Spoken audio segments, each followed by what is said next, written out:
Well, hello, friends. Mike here. This is, if you're here, you probably already know.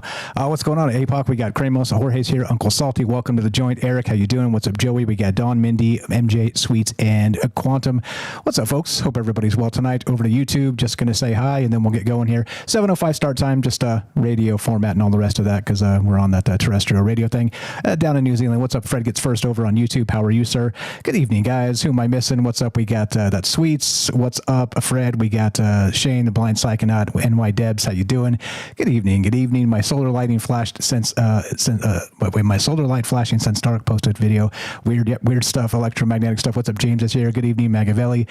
Mr. Mission Control, pants off. Here we go. Pants are off. Ready to go. I hope you're well tonight. Getting ready to roll and just wondering about these wild ideas. I've got a wild tale to tell you. And of course, it spins into a ton of other synchronicities, as life tends to when you pay attention, right? Or maybe not. Maybe we're fooling ourselves. What's up, Ricky? I see you. What's up, Daryl? Sweets, if I missed you, just say hi. I'll say hi back as we go. Mindy, how are you? And getting ready to go. 30 seconds. Trouble Minds coming up. And yeah, it's also May the 4th. May the 4th be with you. So we're going to work in some Star Wars to this, because I think it definitely fits with the out-of-body and near-death experience stuff. Anyway, here we go. Trouble Minds happening in about 15 seconds. So let's do it. Here we go.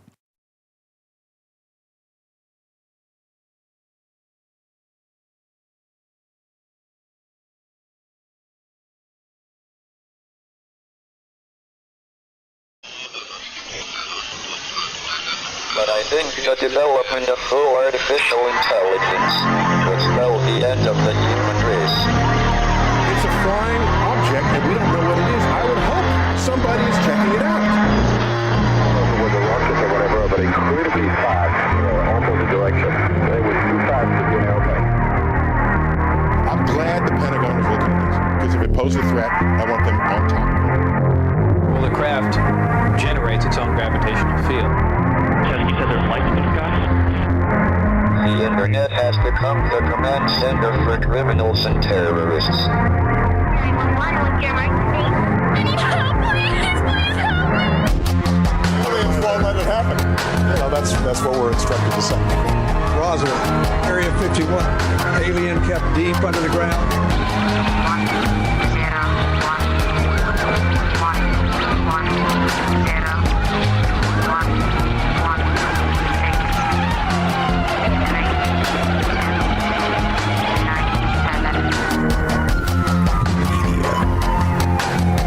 Doesn't have your best interest in mind. The government is self-serving. You're here for a reason. You're listening to Troubled Minds Radio.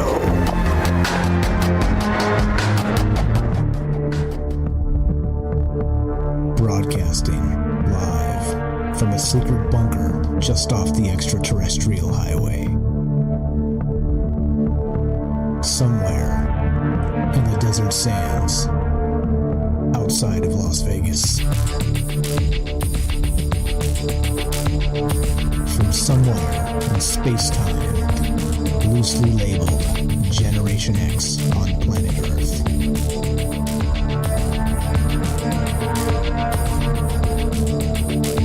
And asking questions of you in earnest into the digital darkness.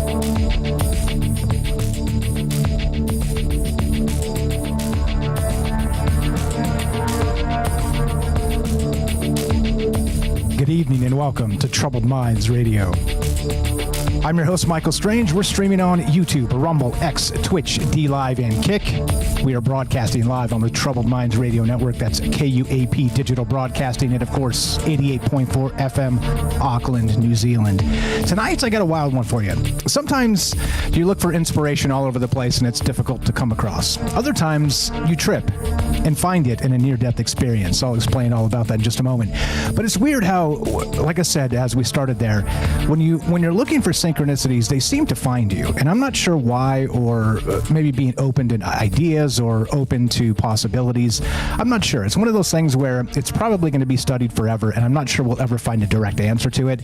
And it could be, of course, as I've always said, the pattern-seeking individual, the pattern recognition experts that humans really are, is part of the problem. And maybe not the problem. It's a survival mechanism. It's a lot of things, as we've talked about in the past. However, there's an interesting thing that when you do sort of reach out into the ether, into the moment for synchronicities, they do have a way of finding you, and I'll explain. Tonight we're going to be, of course, May the 4th be with you. I guess we can't actually say that because they've copyrighted it. May the 4th is the date, and may it be with you. There you go. How about that? Anyway, so I'm calling this tonight, Luminous Beings Are We? And many of you probably recognize that quote from Yoda in Empire Strikes Back. He pinches Luke in a moment when they're doing the Dagobah training, and he says, hey, like, stop with this nonsense, whatever you're doing. I'm paraphrasing here badly, but he's basically trying to convey the idea to Luke Skywalker that, look, you're stuck in the physical. We are not this. We are something way far greater than this than you could ever dream of. And the way he said it was exactly that. He pinched his shoulder and said, luminous beings are we, not this crude matter, okay?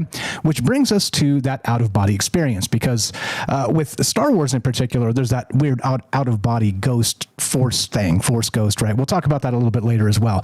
But it does fit into this larger idea. But we're going to start with out-of-body experiences and near-death experiences, and particularly because I kind of had one, okay? This is, James heard this story, some apologies for the repetition there. I messaged him a couple days ago when this happened.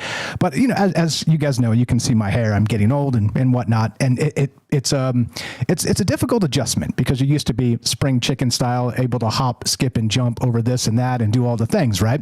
Well, not so much anymore when you get a little bit older. So on Thursday afternoon, this was before we did the Viking Superpower show. So if I was a little off my game, you know why. I had Tweety birds above my head, but let me explain.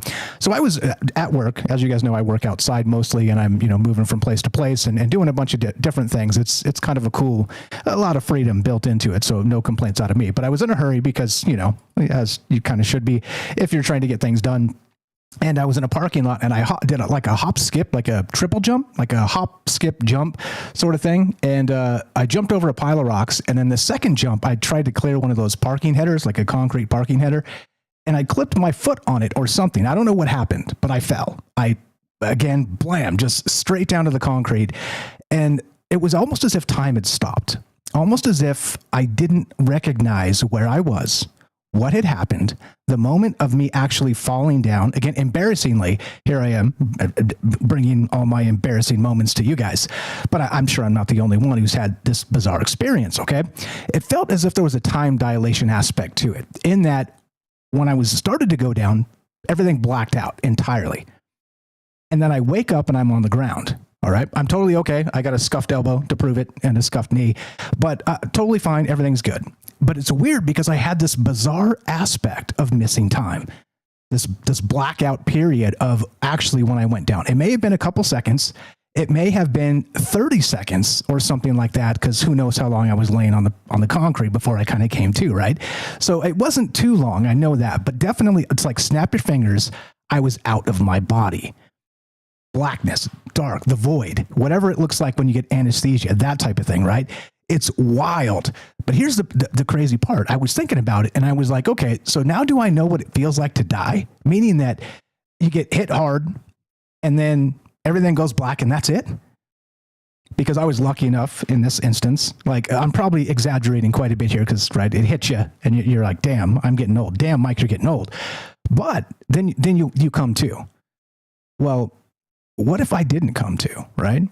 Very, got me thinking about near-death experiences, out of body, and how sort of our soul attaches or doesn't attach, or the microtubules and, stay away from the light, Carol Ann, and all that stuff that we've talked about in the past regarding not just out-of-body experiences, but of course, near-death experiences in particular.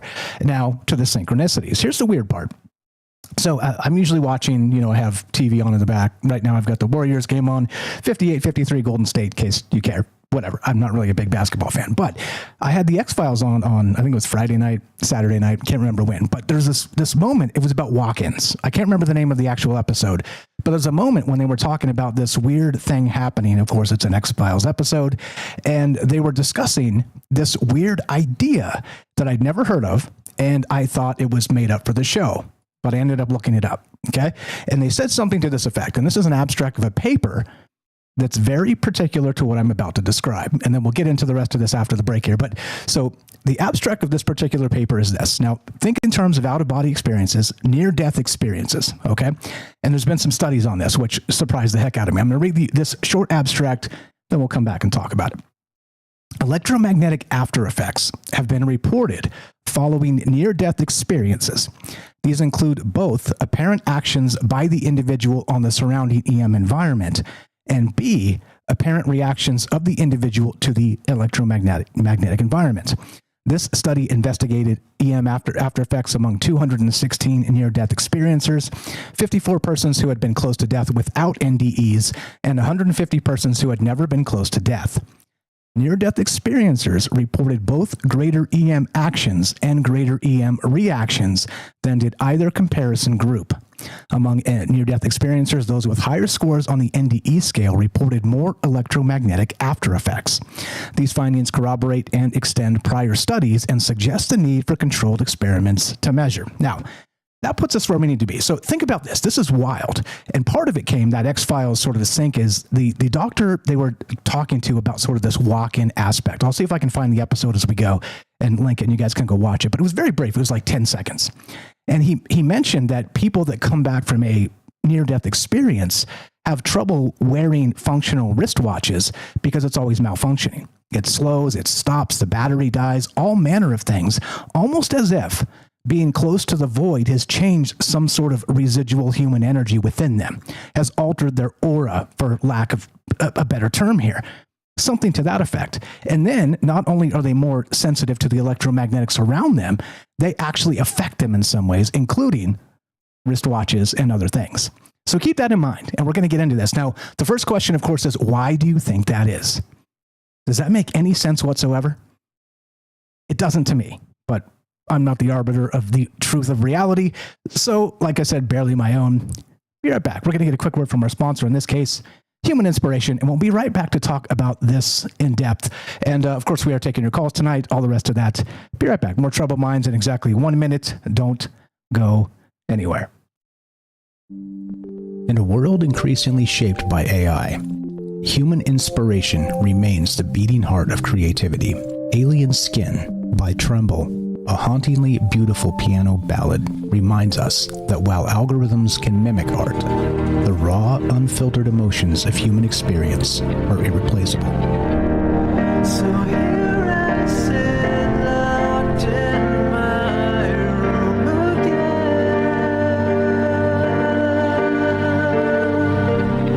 Written and composed by Jesse Ian in collaboration with Todd Smith, this progressive masterpiece delves into the depths of internalized grief and the silent toll of artistic compromise. As AI reshapes our reality, Alien Skin stands as a testament to the timeless power of human emotion and the complex beauty that only true artists can evoke. Experience the haunting beauty of Alien Skin by Tremble and support human inspiration.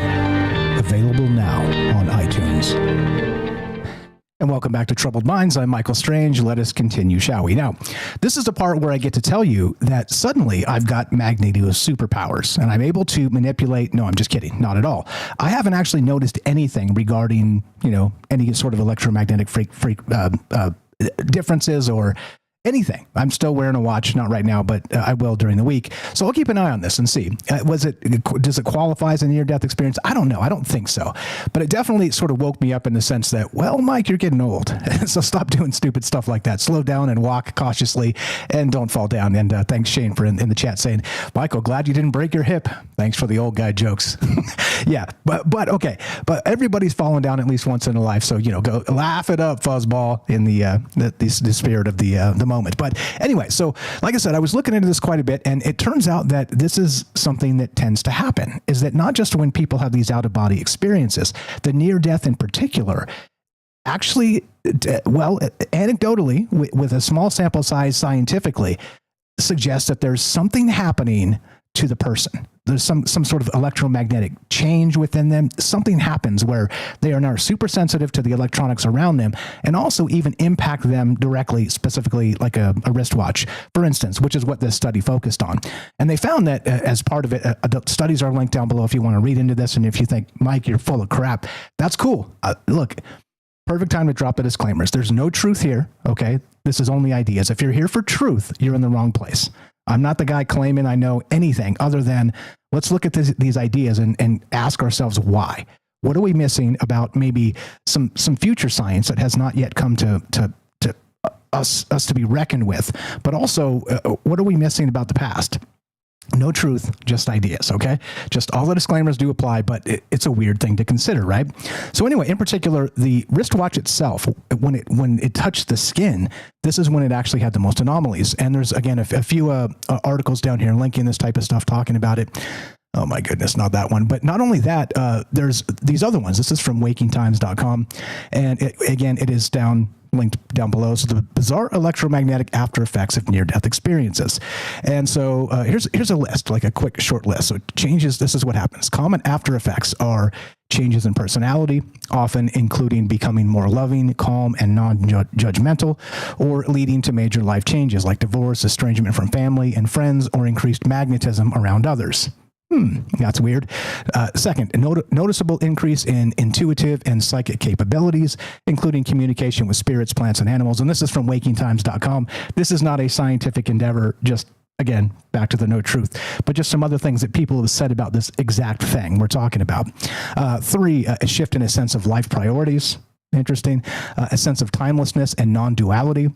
Sensitivity to light and sound, and changes in attitudes about health, wellness, and spirituality. And again, that stuff is clearly anecdotal and maybe word of mouth back to the eons of humanity. Who knows where this information comes from, our intuitive aspect of being human. But anyway, it's an interesting thing to consider. So that's the question tonight as we start. Why is this that when we sort of have a near-death experience and confront the void in some capacity, that there is a likelihood that maybe, just maybe, you are more sensitive to electromagnetic frequencies and can even possibly affect them around you, including wristwatches and whatnot. And the bizarre part is, there's a lot of bizarre parts, but regarding the electrical sensitivity of this, there's people that have switched watches that they've studied again and again and again, kinetic watches, all kinds of different things to try and say, okay, well, I want to wear a watch, so let's figure this out. And they've like broken watch after watch after watch after watch after having one of these near-death experiences. And so it got me thinking about that, again, maybe changing our resonant energy. Let's say we go in with a blue aura and we come back with a green one or something like that, right? Just as a metaphorical concept here. I don't know. It's a weird idea, and I do wonder exactly what's happening with this and why it seems to possibly be a thing. Again, possibly. As you know, just ideas, nonlinear, open-ended is where we take this. If you guys want to be part of the discussion, I'd love to hear your thoughts. One more time, we're taking your calls at 702-957-1037. You can click the Discord link at troubledminds.org. That's 702-957-1037, and we'll put you on the show. Let's go to James. What's up, brother? I saw you jumped in there early, so I didn't want to make you wait too long. Welcome to the thing. How are you, sir? Happy Sunday. What's going on, my man? Yeah, I'm okay. Hopefully you can hear me. Working on it. You're a little quiet, but go right ahead. I'll adjust the volume. Okay. Yeah, I was really wondering if you were basing tonight's show at all on. Again, you said you mentioned you sent me a message the other day when that whole thing happened, and I didn't want to say a lot at the time because I didn't want to maybe freak you out. But the way that you said you thought that maybe you felt like your soul might have left your body briefly. That really, I've heard that before, and I tend to not want to say, like, to anyone that has an experience that's different, like, oh, well, you probably had this or that or this happen, and then have them get all frightened or whatever, be worried. So I don't usually say a lot when these things happen. But I was thinking about the out-of-body experience, that maybe you had that, and that because of that event that happened there. And yeah, so I'm really amazed at this. And also I have heard so much about the effects of people's energy on electronics. Now, I know that a lot of your focus here so far has been on these things happening after a near-death experience. But I don't know if you heard of this. I've heard of people having this similar effect on electronics their entire lives, not just after a near-death experience. So I don't know if there's a connection or not, or if, again, maybe when people are being born, if there's any kind of problems that counts as a possible near-death experience, or if it doesn't, and it's just the case where some people are born with this, I don't know, it's extra energy or different energy that can affect things around them for their entire life. Yeah, which is another strange one because, we've talked about these reincarnation cycles, Dr. Ian Stevenson, some of that stuff. And I do wonder if, let's say, for instance, that take the idea of an aura, sort of our resonant energy. We definitely are pumping out energy all the time as humans from our heart, from our brain, from different, probably as yet unmapped parts that we're biophotons and things like this from our eyes. Like there's a lot of that stuff really happening with humanity. But I wonder if there's a larger, more voodoo-esque context to it, meaning, or let's say not voodoo, that's the wrong word, more spooky-esque aspect to this, meaning that something like, like I said, you're born with a red aura. Let's think Star Wars because it's May the 4th. Your aura matches your lightsaber, the kyber crystals that you put in, and when you're the bad guy, your lightsaber needs to be red because it's sort of suffering and anguish is the color resonant. But imagine that in terms of our electromagnetic field. And I wonder if there's rare versions of that, like sort of the color spectrum, like the rainbow. But what if there's not like the rainbow body, but like a rainbow resonant energy, like something that can't really be quantified as blue or red or green or something else. I don't know. Just an idea there. But yeah, great stuff on the actual specifics of people being more susceptible to this, sometimes just from birth. Yeah, absolutely. Great stuff. As you know, just watch the clock, as you know, got about 3.5-4 minutes left. And you're welcome to stay, of course, as you know. What else you got? Go ahead, sir. Yeah, I was thinking I would stay tonight just because I've read and heard a lot about all these things, and I've heard of people having effects on electronics. Now, I've also heard of people having being able to sense other people's energy, and when certain people get together, they affect electronics more, and or they have other anomalous events that happen around them, paranormal activity, even UFO sightings, to where it's not just one person sometimes, that it doesn't happen just with one person sometimes, all these things. But when you get certain people together and their energies are, I don't know if it's they're compatible or they're too strong in one direction or another. Again, as you say, no truth here. I have no idea. But I've heard of these accounts of people who say, whenever I get together with this person or these two people, weird things always happen around us. And that to me is also fascinating. What is behind that, and how does that work? How do the different energies combine and interact, if they do combine? Or is it a case of they're not combining, they're just sort of deflecting off of each other and causing things to happen? I don't know which is the case there. Yeah, I do wonder. So maybe instead of sort of a very rare aura-esque type of energy like I'm describing, maybe when people come together, they mix these energies, and the energy signatures do draw things like anomalous things like being, receptive or let's say more attentive or feeling of these electromagnetic fields, or even, as you described, UFOs or paranormal-esque phenomenon. Which, by the way, if you guys know me, I'm open to all the ideas. I'm not like, okay, well, UFOs are UFOs and ghosts are ghosts. I'm like, well, what if UFOs and ghosts are the same thing? We've been talking about this for a long time because, of course, it's all based on our visual and human stimuli of what we see and how we perceive it, and it's based in the cultural aspects of the stories we've told forever. And so I don't know. I'm willing to say maybe it's both. Maybe it's all of the above. Who really knows? Maybe Bigfoot is a UFO, for instance, just to get really crazy for a second. But you get what I mean. Anyway, yeah, spot on, James. As usual with everything else, got about 1.5 minutes left. If you got anything else, go ahead, sir. Yeah, I'm just I'm glad in a way that you're bringing this up, because I do think experiences are important, even if they're not always fun, obviously, but you can learn a lot from them in different ways, and about not just the physical body, of course, but as it's changing or we're getting older or whatever, but also just about what happens when we are in different states of consciousness or unconsciousness, even for a brief moment. And so I think I'm really glad that you're bringing this up, and I think this is a great topic, and happy to sit in here with you tonight on the show. Glad to have you. You know him, you love him. That is James Salcedo, not just a dear friend, but of course the glue of the show and the paranormal expert of troubled minds. He's got his own podcast, his own radio show. He's written several books, which you should definitely check out. You know where to find him. The name of the show, again, is Salcedo Paranormal, SALSIDO space paranormal. You can find that. Search it yourself directly or troubledminds.org. Click on the friends or /friends. You can go there directly. Scroll down a little bit. It says follow James. He's got a link tree, and you can find all his stuff there. Please go support the man. Always a great idea as part of this, and a great collaborator in terms of what we're dealing with, which is basically the nature of an unknown, as yet unknown and untotally quantified reality. Great stuff, James. Appreciate you. He'll be with us tonight. Thanks for popping in and sitting in and being interested in the ideas and not making fun of me too much for falling down. And the joke James made, actually, when I told him, I kind of typed it out for him when it first happened, and he's all, Mike, I don't think you're supposed to hit the concrete that hard.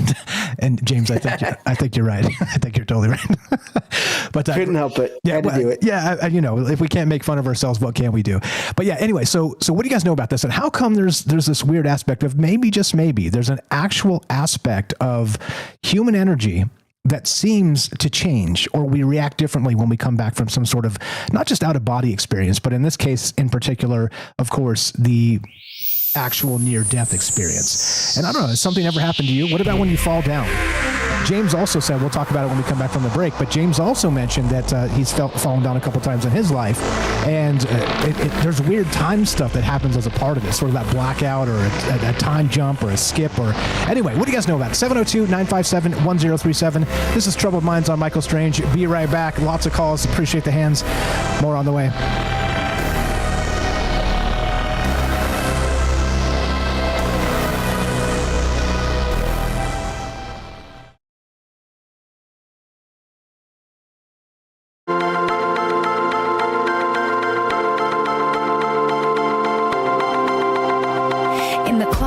Tonight I see you glow. Whispers of the past like shadows flow. False ghosts floating, guiding from above. Through the echoes we connect with love. Ours intertwined, the limits disappear. Transcending time, your spirit's always near. Just a glimpse of your light is enough to lift me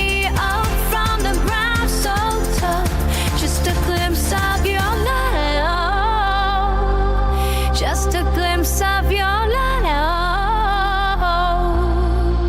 Out of body, I'm lost in this place. In the currents of the stars, I found your face. Even physical days, cause an etching of perfect chance. Through the layers of existence we collide. Helios and Luna on this endless ride. Just a glimpse of your light is enough to lift me up from the ground so tough. Just a glimpse of your light, oh. Just a glimpse of your light, oh. Feel the energy, it's so divine. In this lost moment, our souls entwine. Beyond veil, where time stands still. Together, forever. Living out our will. Just a glimpse of your light is enough to lift me up from the ground so tough. Just a glimpse of your light, oh. Just a glimpse of your light, oh.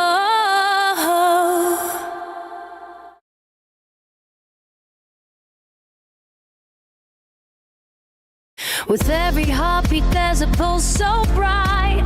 Echoes in the dark, guiding me through the night. Chase the waves of energy, love, let them flow. In this astral realm, where memories glow. Just a glimpse of your light is enough to illuminate paths when the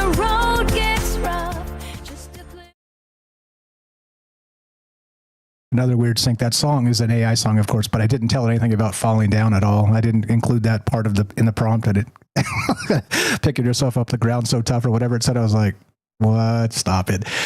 Anyway, what's up? Hope you guys are well tonight. Over to Rumble. What's up, guys? It's Tues here. What's up, Hiker?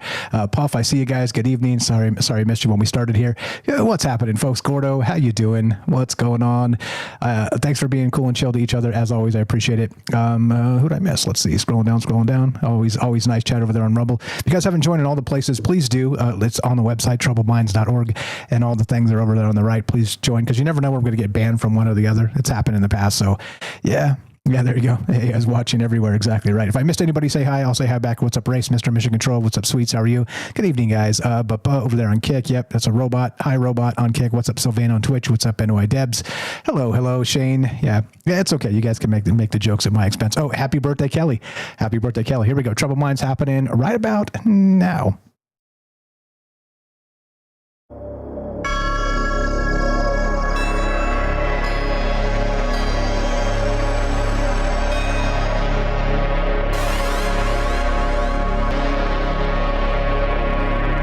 Welcome back to Troubled Minds. I'm your host, Michael Strange. We're streaming on YouTube, Rumble, X, Twitch, D Live, and Kick. We are broadcasting live on the Troubled Minds Radio Network. That's KUAP Digital Broadcasting, and of course, 88.4 FM, Auckland, New Zealand. Tonight, we're talking about, well, could our watches stop after near-death experiences? Be explained because consciousness briefly escapes its physical constraints.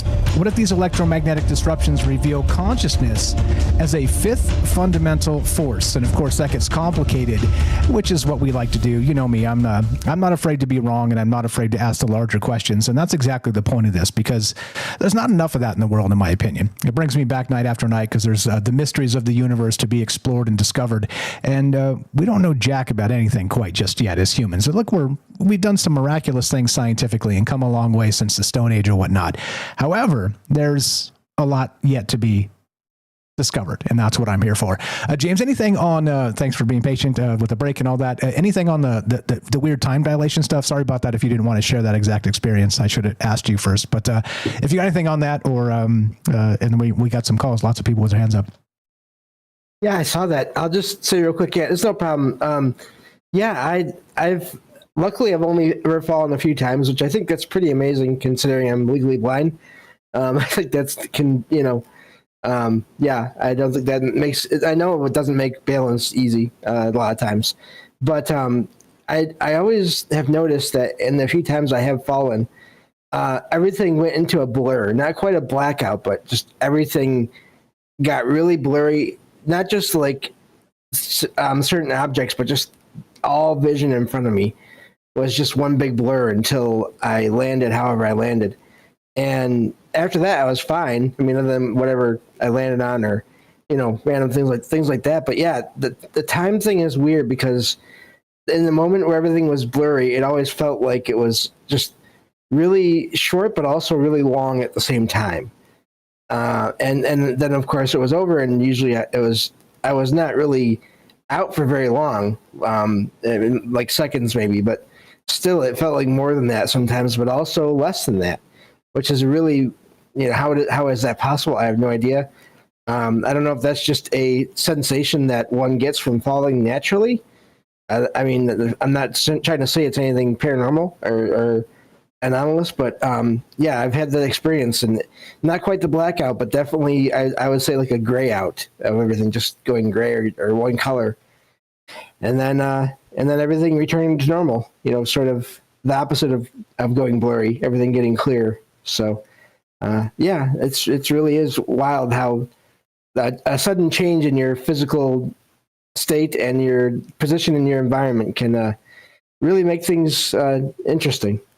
Interesting to say the least. And yeah, clearly we've talked about this recently too, sort of the mind sort of preloading what you expect to happen sort of in the, near future, maybe milliseconds or, even the next second or whatever.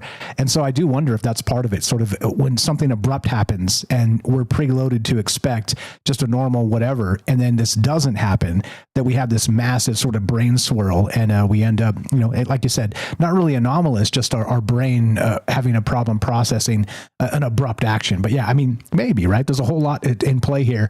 And like I said, maybe it wasn't even like a proper near-death or out-of-body experience for me, but it certainly was. It felt like missing time and a blackout, which I certainly, like I said, look, I got no broken bones. I got like a scuff on my knee, a scuff on my elbow. So it's not really like I hit that hard. I couldn't have, I guess. But it certainly felt like my body was like, nope, I'm not doing this. Anyway, yeah, preloaded troubled minds.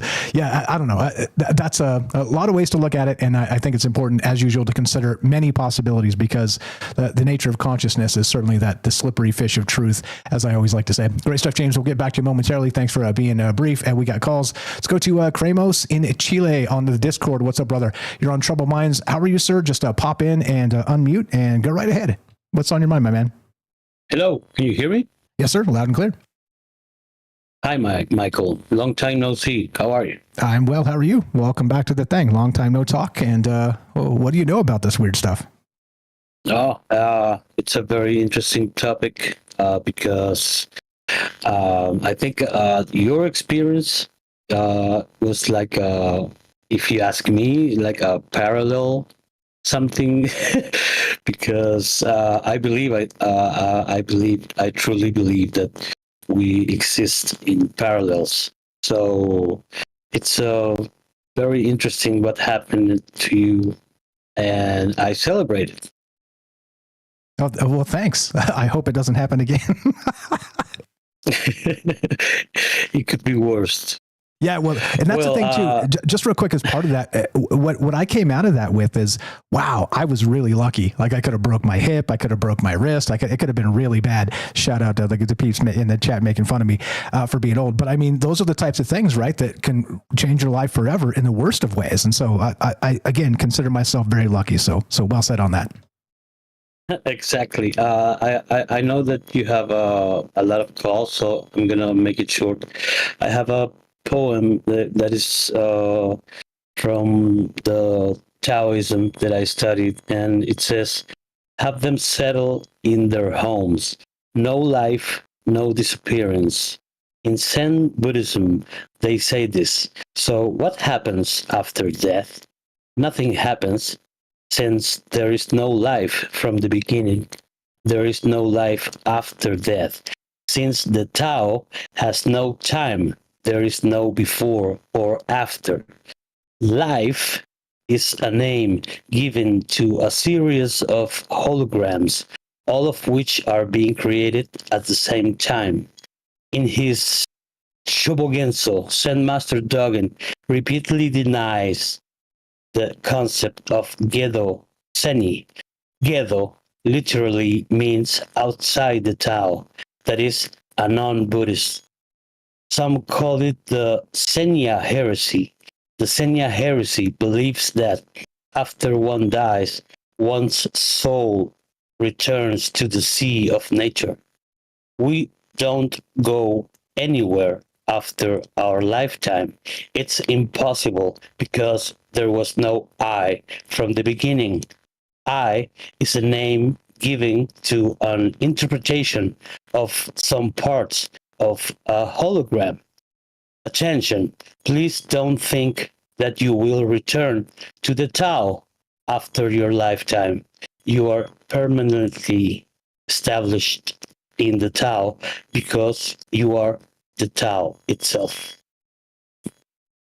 I love it. Well said. The old time is a flat circle bit. It's all happening simultaneously, the past and the present and the future. And yeah, I love it. Time is a human construct. And so, yeah, that would explain quite a lot about, let's say, not just humans, but where we go and where we came from. Well said. I love that very much. Yeah, well, that makes sense for me with your story, because maybe the other Michael Strange picked you up for not to break your hip. Let's hope so.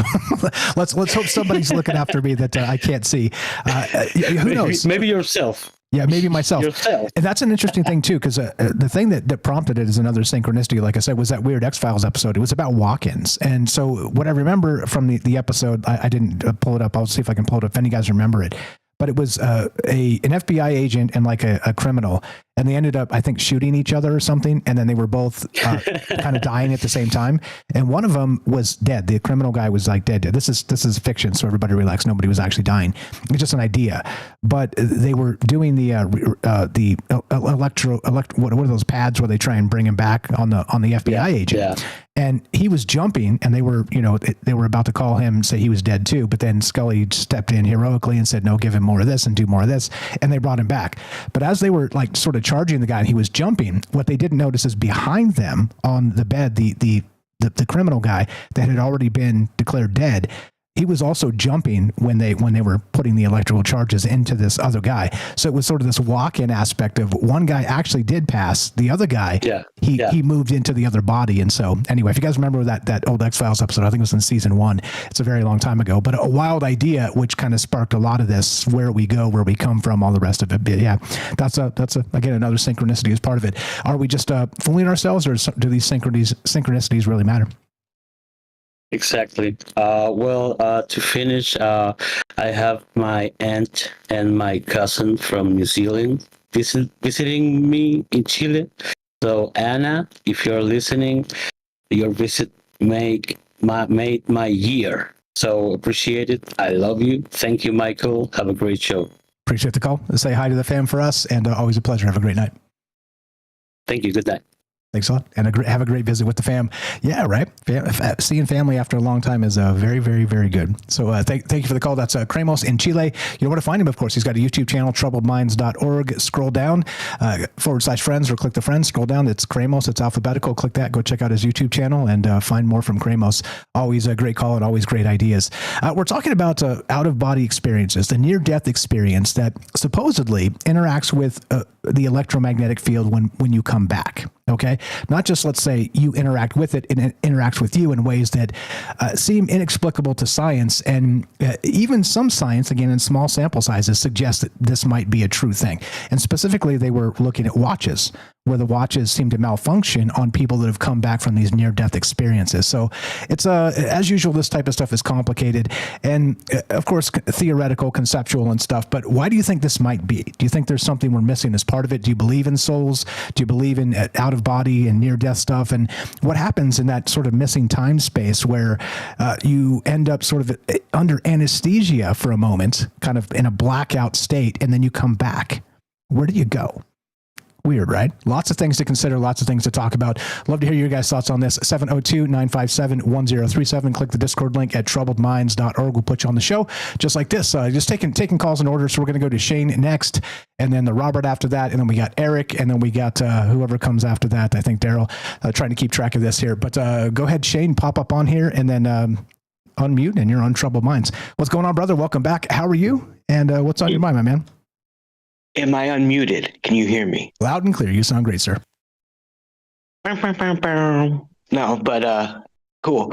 I'm doing good. I'm glad you're doing good too. I kind of missed a little bit of your story. So you tried to be an Olympian and do a pole vault or something like that and jump over? No. I'm just an old guy that's not as spry as I used to be, and I fell down. That's what happened. that's no Olympics involved.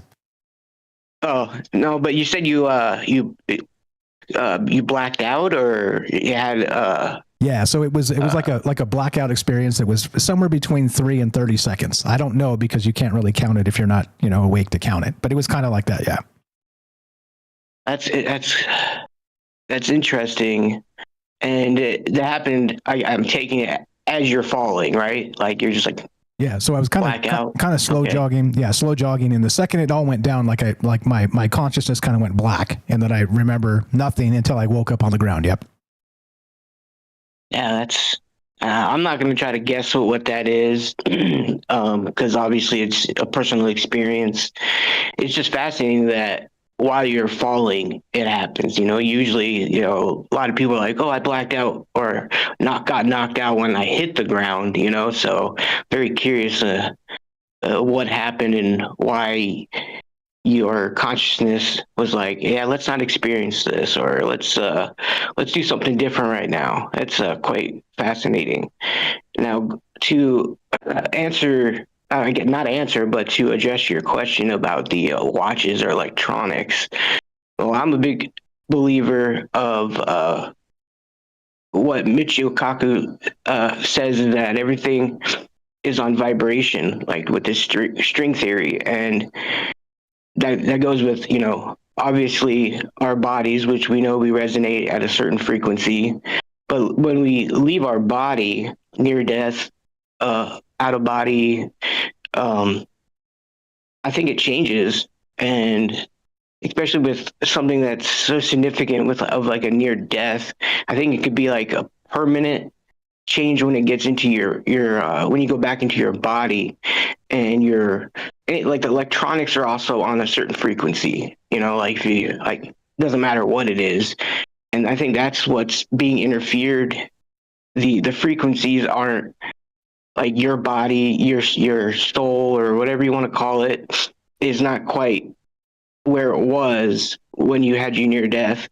And now with your electronics, it's interfering with it. It's not as compatible, because as humans, from what I've gathered, we're on like a general frequency. Everyone has their individual frequencies, but there's a range where we're all at. And I think, does that make sense? Yeah, well, as much as any of this makes sense, yeah, absolutely. And so the strange part is that if we go out of body and then come back, and especially in a near-death aspect, why are we more or less sensitive or able to sort of manipulate these sort of electromagnetic fields? That's the bizarre part. It's almost as if we've entangled with something, like entangled with the void, and then come back, and then it doesn't leave us, and it's changed us fundamentally forever in ways that are as yet unmeasurable. You know what I mean? It makes some sense in that regard, but why or how or whatever, that becomes really, it's more of a philosophical construct, as I like to say, than it is really a scientific endeavor. But there's certainly something to it, at least, well, with a small sample size of science. But yeah. Hey man, you're making as much sense as I make sense, whatever that means. Well, I just go from my experience, like when I had my back-to-back near-death experiences, and then I started dabbling with like lucid dreaming and out of body and astral projection. I don't wear watches because it's pointless for me to wear a watch unless it can talk back to me or whatever.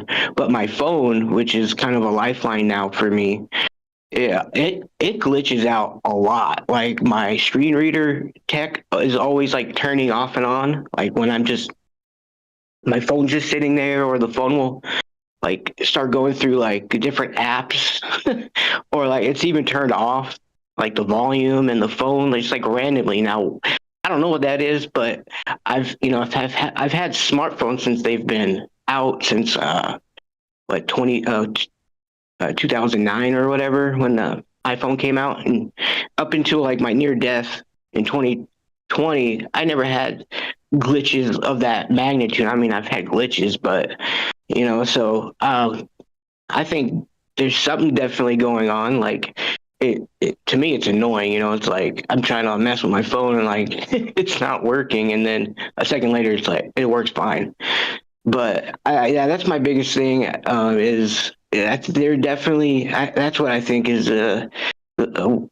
our frequencies have changed, and maybe when we have a near death or out of body and we go to that whatever space that is, realm or whatever, is we pull back a piece of that like kind of hitches to our soul, and now like your electronics are messed up, and like you were saying, some people can have more psychic abilities, or just weird things with time, or like James was saying, can feel people's energy, which I've always been able to like go in a room and like, oh, okay, there's a fight here. But ever since, because like when I lost my eyesight with everything else, it was all like within a few months fan. So this whole mess of crap that happened with me, but like that type of sensitivity to people's energy has gone way up. Like there's times when I go to like a fast food restaurant and it's just too much and I have to leave. Now, again, I think that really is just like our frequencies aren't mixing. Yeah, is it a Waffle House? The Waffle House where everybody ends up fighting. I don't know if you've seen that trope.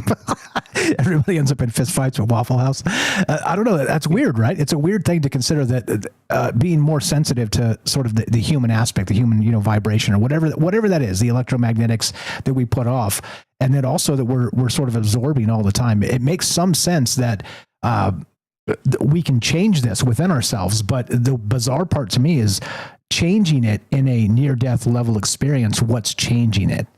Right? Like, what's that mechanism? It becomes incredibly weird to think about.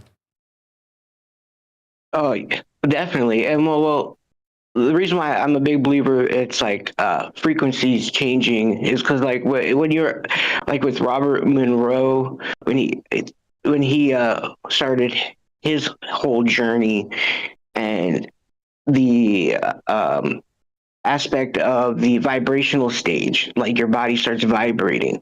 I've had that, and I'm pretty sure people listening have had that. I'm not sure if you've had that, Michael, but again, that to me is we are intentionally changing our frequency, and it's making like our body vibrate. That sounds weird, but I'm pretty sure I'm pretty sure I'm talking about what the vibrational stage is.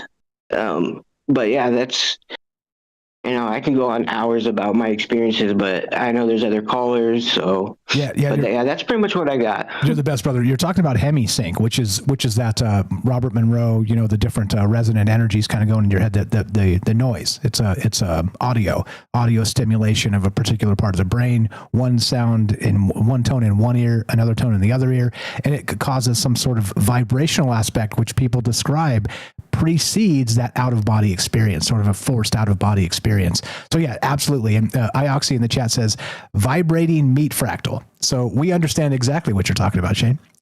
Fire stuff. Got a couple minutes left if you got anything to add to that. Well, that pretty much sums it up, or just meat bags and vibrating, I guess. So, but yeah, what I've experienced is that once you've done it once, is you've opened that door, and it's so much easier.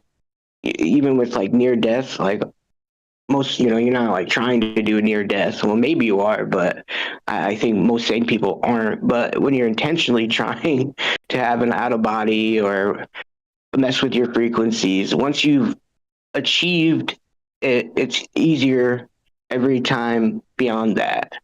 So, but yeah, we're just meat bags. Pretty much. Perfect. The old vibrating meat fractal. Glad to meet you and have you back, vibrating meat fractal. Shane, the blind psychonaut, you know him, you love him, a good friend for a long time. Go check out his YouTube channel, troubledminds.org/friends. Scroll down and it's alphabetical and it'll say follow Shane here. Please do that. You're the best, brother. Glad to have you back. I know you spent some time in the hospital. You got the pep back in your voice. Glad you're feeling better. Looking forward to talking to you soon. Have a great night. Okay. You too, thanks, and I'm glad I'm back. So have a good night, and can't wait to hear everybody else's calls. So Amen. Good night. Amen, brother. You're the best. Again, Shane, the blind psychonaut, troubledminds.org/friends. Scroll down a little bit. It says follow Shane here. Go check out his YouTube channel, building some amazing stuff and using AI tools, which again, he's lost his sight. He's he's one of those tragic tales where he used to have, perfect vision, perfect vision, and then ended up having some issues and having near-death experiences. And he came back from some of that stuff as literally losing his eyesight. And so he's adjusting to a sort of a post or a new version of himself and still creating things and sharing amazing ideas with us. And I'm glad he called because he's one of the guys that has had a legitimate or multiple even near-death experiences, not just out-of-body stuff, but actual near-death. So I don't know. It's a wild thing to consider. We'll get into, by the way, it is May the 4th. So, may that day be with you, as we can't really say it specifically directly, and everybody makes fun of Disney for copywriting that day or whatever they did, trademarking the day. But it also dawned on me that as part of this discussion, there's like the Jedi stuff of some Jedi sort of ascend and become that Force ghost and are able to kind of come back and be mentors after death into real life. And then some don't. Some just sort of pass into the ether or whatever and are never kind of return to us. It's an amazing thing. And just to kind of toss that out there of why that may be conceptually, why some of these maybe ascended masters are able to bring back their energy from the void and some are not. And I think it's at least conceptually in the same realm of conversation. James, got a minute or so left if you got anything to add to any of that. Yeah, great calls so far as always from Kramos and Shane. Shane was on my show last night, my second show for about an hour, a little over an hour. So great to hear him again. And it's funny, we were talking about out of body experiences last night too. So yeah, it's funny how these things kind of line up. Also with the ghost thing, the Force ghost thing, that's sort of similar to how things seem to work here, where not everybody after they pass shows up right away. It's you hear all kinds of accounts of ghosts, but it's not every single person that passes away all the time. So there do seem to be limits and variables to how all that works. And I know we're out of time, so that's it for now. Radio pros, each and every one of you.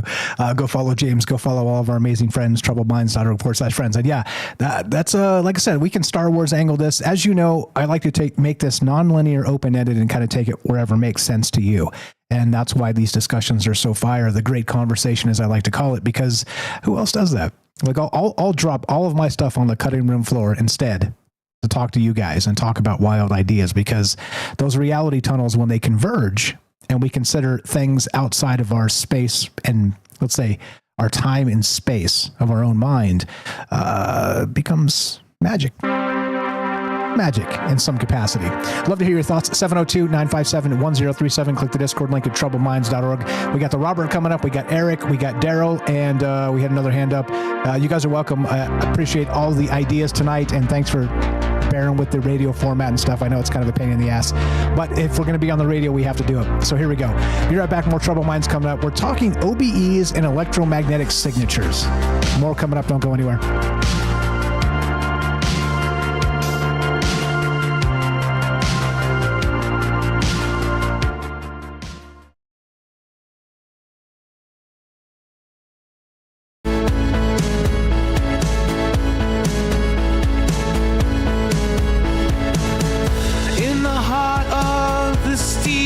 Jungle, machines hum a digital rumble. Gates of cyber open wide. Plug us into cosmic tide. Feeling sparks across the sky. As knowledge flies, we're amplified. Stargate, Stargate, Stargate. Open to the in this massive data center dome, eternal truth stop to roam. Circuits flicker with endless fire. Data streams that never tire. Unified bioelectric dreams. Unlock the truth in silver beams. Stargate, Stargate, Stargate. Open to the arcane fate.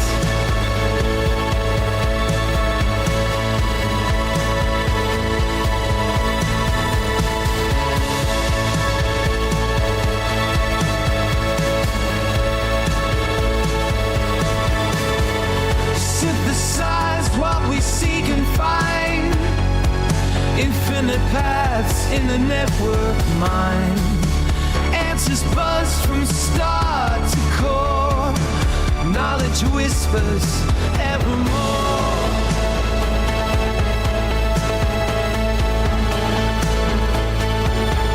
Stargate, Stargate, Stargate. Open to the arcane.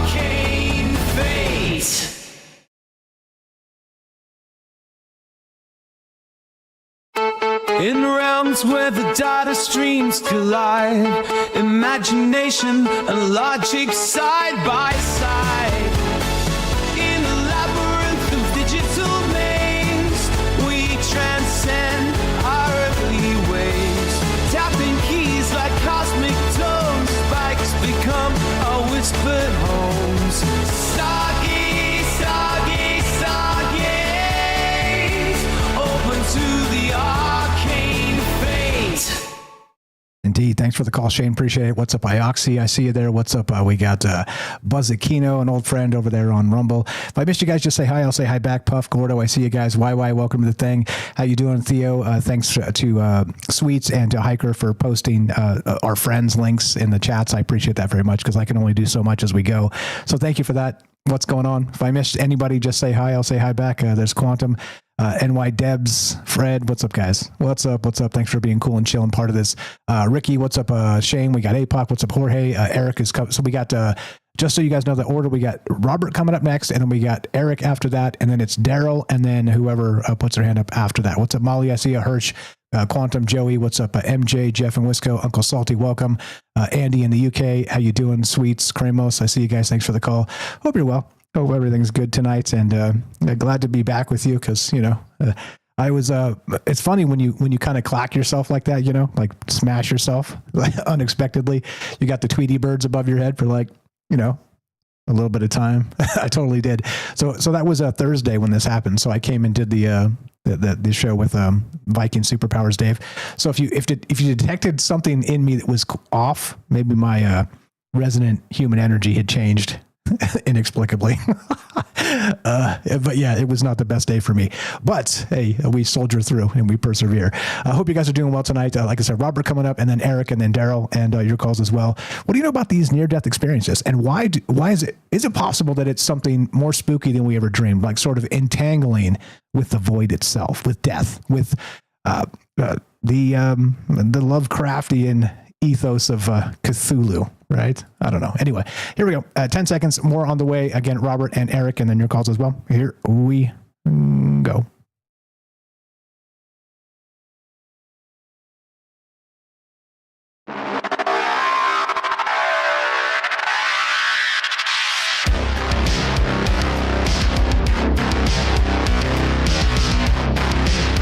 Welcome back to Troubled Minds. I'm your host, Michael Strange. We're streaming on YouTube, Rumble, X, Twitch, DLive, and Kick. We are broadcasting live on the Troubled Minds Radio Network. That's KUAP Digital Broadcasting, and of course, 88.4 FM Auckland, New Zealand. Tonight, we're talking OBEs, NDEs, near-death experiences, and electromagnetic signatures. Now, it's been said in some scientific papers and small sample sizes that electromagnetic after effects have been reported following near-death experiences, including people not being able to wear watches because they break them, they end up just stopping or running slow or fast or whatever, almost as if the signature of the human, the energy signature of the human is changed enough to where they're not just affecting the environment around them, they're more receptive to electromagnetic fields. It's weird, right? I don't know. It's a thing like I, again, just happened to see this on an X-Files episode and was like, what? Is that real? And looked into it, and you bet your bippy, it's kind of real. So I don't know. What do you guys know about it? It's a weird thing, and I thought I'd bring it to your attention. And it fits into not just May the 4th, and of course that Star Wars-esque Force Ghost we're talking about, but also into the larger context of synchronicities and me falling down, being old. There you go. Scuff on my elbow to prove it. It definitely happened. But I don't know. Like I don't go fall down to like find inspiration for a show, but it's interesting that you can do that. And here we are. And it's been fantastic so far. Love to hear your thoughts on this. 702-957-1037. Hang tight, James. We'll get back to you. Robert's been waiting a long time. The Robert in Pennsylvania. What's up, my man? You're on Troubled Minds. How are you, sir? And go right ahead.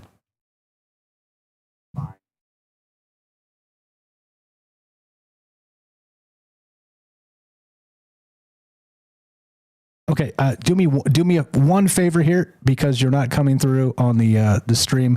My bad on that. Hold on, let me fix. Let's see, test. Hold on. Oh my goodness, what is going on right now? Why I didn't change a damn thing, and now everything's broken. So you can hear Discord, right? Okay, and me, and you could hear everything coming through up to this point. Okay, all right. Let's see. Now say something real quick.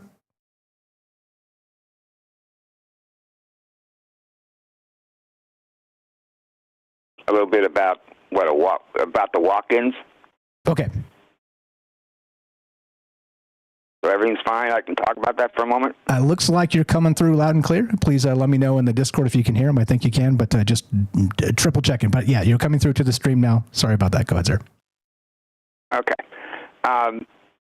In that episode of the X-Files, all right, the thing that they got wrong in that is that the only way that criminal, that his soul could have taken over the body of the police officer, the cop, all right, was if the police officer was out of his body, all right, and had vacated, the soul had vacated the cop's body.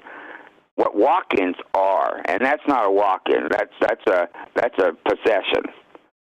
A walk-in is like, I'll give you an example. Somebody who just can't cope with this life, a soul that's incarnated, but finds over a period of time, maybe they're 20 or 14, and they just simply can't cope. It's not working for them. It's just everything's a horror, and makes an agreement.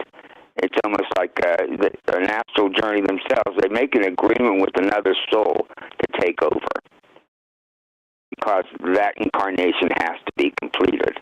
That's what a walk-in is.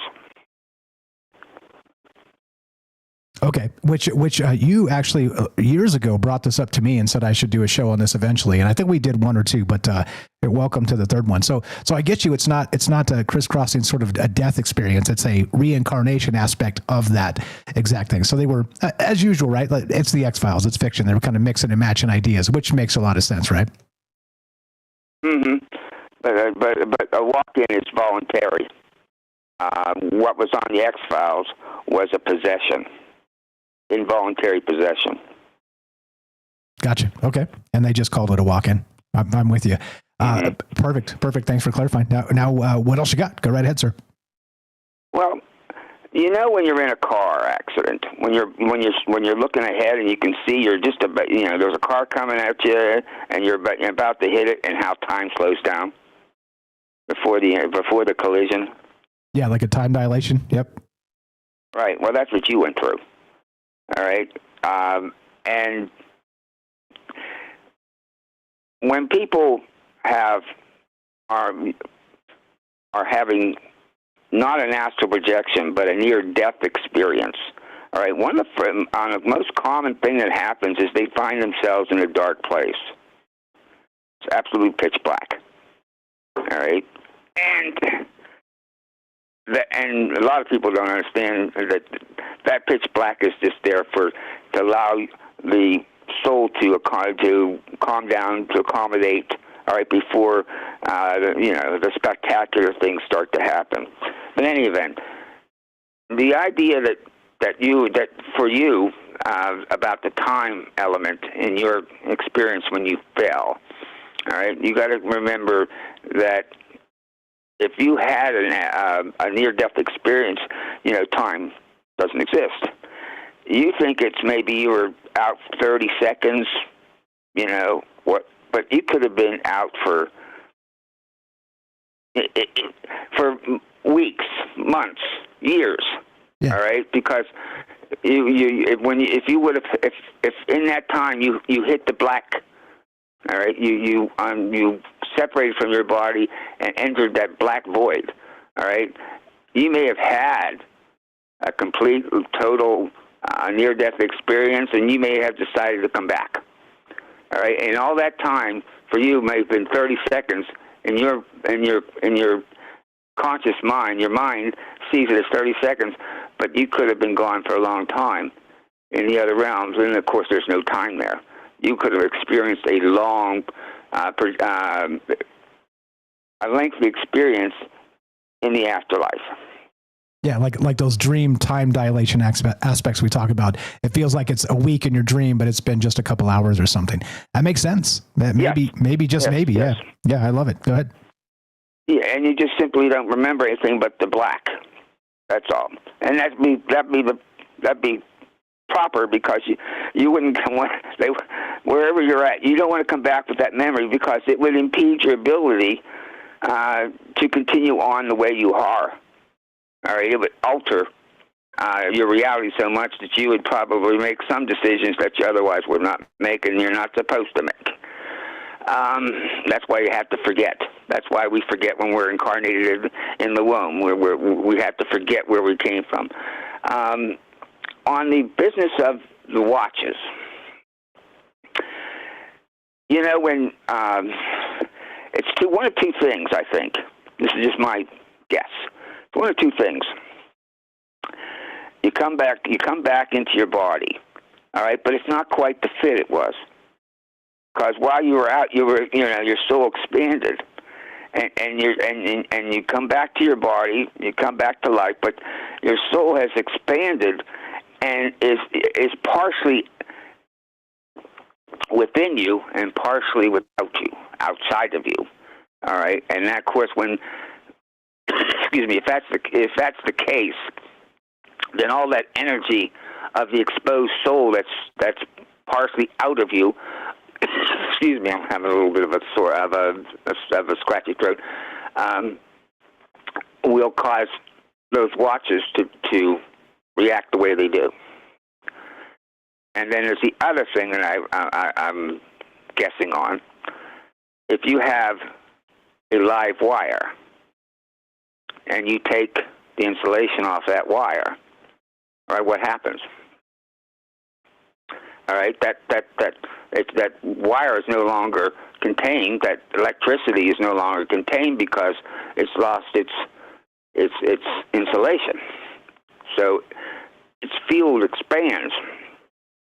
It's not held in that insulation, and that's what happens in a situation of an OBE where somebody comes back and their aura has been freed to a point where it expands beyond its normal radius, and that kind of energy causes these problems to happen electromagnetically with these watches and other things. That's my guess. I follow you, yeah. And it's wild to consider that you can have something like this and then come back and have your actual like a physical aspect of you, how you react to the world and how the world reacts to you has been changed, fundamentally changed, possibly forever. I mean, this type of stuff we'll figure out as, science kind of gets online and studies this more and more, but it's a weird thing. How twisted can it get? Do you think it can get more bizarre than that and turn into, I don't know, dare we say superpowers, or, as some have suggested, psychic stuff, or how weird does that get? That all depends. That all depends on what's permitted, because you can come back with certain availabilities to do stuff, but that has to be permitted, from the powers that be on the other side. I have to give you permission to do that, I think, or maybe not. Maybe it just happens. As far as the two things I was considering when it comes to returning and the watches and all this, I'm kind of piggybacking off of what Shane was talking about, because that was kind of familiar. It goes along that same line. Fair enough. We've cleared out half the Discord because they can't hear you now. So when I changed everything, you actually now are going out to the stream, and now the Discord can't hear you. Audio routing's a bitch, and that's just I'll leave it at that. But you were the best, brother. Final thought. I appreciate the call. Well, final thought is you may have actually had a lengthy out of the body experience. All right, you may have been actually given a choice to let that fall have been permanent, or to come back, and you decided to come back. That's possible. And you just think it was 30 seconds, and it could have been much longer and more epic. Amen. You just don't remember. Amen. I love the idea. As usual, thanks for being patient with the show format, and thanks for being a good friend for a long time. Always a pleasure, my friend. Okay. You take care now. Bye. Too. Thanks for the call. That's the Robert. You know him, you love him, good friend for a long time, a mentor, not just to myself, but also to many of us as well. Go give him a follow. Links in the description down below. He's a brilliant guy, as you can tell, but also an amazing author. troubledminds.org/friends. Scroll down. It says The Robert, because that's his pen name. His group calls him, and his writing group calls him The Robert. And so scroll down and give him a follow. Go check out his book. Amazing stuff. So basically, he was saying at the end, I'll fill in the Discord just a little bit, that he was suggesting that when you have like a blackout like that, even if it's 10 seconds or 30 seconds or whatever it may have been, he was suggesting that you were out here for maybe just that amount of time, but your consciousness space could have been like the dream realm. You could have been living in another life for 6 months or a year, or God knows, eons or whatever, and then sort of snap back. And then he also sort of made the equation back to the idea of you choosing. Like maybe something like that, some traumatic situation could have spun you off this mortal coil, but you're given a choice. And he was suggesting that maybe my choice was to come back as part of it. Lots of wild ideas, lots of amazing things to consider as part of it. And as usual, look, I always talk about reality tunnels for that exact reason, and talk about this in the non-linear, open-ended way that I do, because just because you may be a materialist or not, a religious fundamentalist or somewhere in between, an agnostic or you name it, there's different ways to look at the world and even frame them in a scientific or spiritual manner. Like you decide. As usual, you decide. This is the whole point of this, is to have a conversation and talk ideas. You guys are the best. Thanks for being patient with the technology. I know. Look, I didn't change a damn thing, I promise you. And now something broke, and it worked. This worked Thursday, but now today something's broken. So somebody made the joke in the chat that I've become now, and after the experience, now my electrical stuff is now breaking all the time. Well, newsflash, also funny. That's a funny joke. It's been breaking forever. So yeah, I don't think anything's changed in that regard. 702-957-1037. Click the Discord link at troubleminds.org. Sorry to keep you guys waiting. Let's go to Eric. Eric in Ohio. What's up, brother? Thanks for being patient. How are you, my man? And go right ahead. I'm doing well. And did you get yourself checked for a concussion? That sounds pretty bad. I didn't actually. You didn't, did you? No, I didn't. No, well, I was happy to get up and dust myself off and be like, wow, what the hell happened? Man, I don't know, man. If you don't know what happened and you blacked out, you should get checked just in case. But okay, probably too late now. I don't know. Well, strong like bull. You had mentioned, that it felt like being under anesthetic, in the sense that you had left your body, that distinct feeling of something beyond falling asleep or being knocked out or drug-induced haze or any of that sort of thing. Yes. Yeah, but it was so fast. Yeah, it was so fast. It was like yeah. So but that feeling, that on-off feeling. Absolutely. Yep. Like I was out, then I was back. Yeah, and you had mentioned microtubulars too, right? Yeah, so that's actually so. I think that night I was kind of researching a little bit of that stuff, or maybe the next day, and I saw you mention it when I was kind of going through that, wondering if that sort of the light, go toward the light, stay away from the light, is what it's like to travel through those microtubules of that quantum consciousness aspect, that OR you're always talking about. And so I wonder if that's part of it, and you sort of create your own anesthetic by dipping out for a sec, but which I don't recommend. Don't slam yourself into a wall or anything to try it out. But anyway, yeah, go ahead. The EM emissions associated with brain function, typically biochemical energy due to potassium and sodium, discharges down an axon that goes to a vesicle tube or vesicle, and that shoots neurotransmitters to the next neurovesicle, and then it travels up an axon and into a soma, and then gets distributed through dendrites, which is fairly pedestrian. And one of the things that OR says in this theory of quantum consciousness is that when the neurotransmitters are discharged from the vesicle into the new vesicle and attached to the new axon, that once it goes to the soma, it then propagates through dendrites directly and not through other somas and other axons.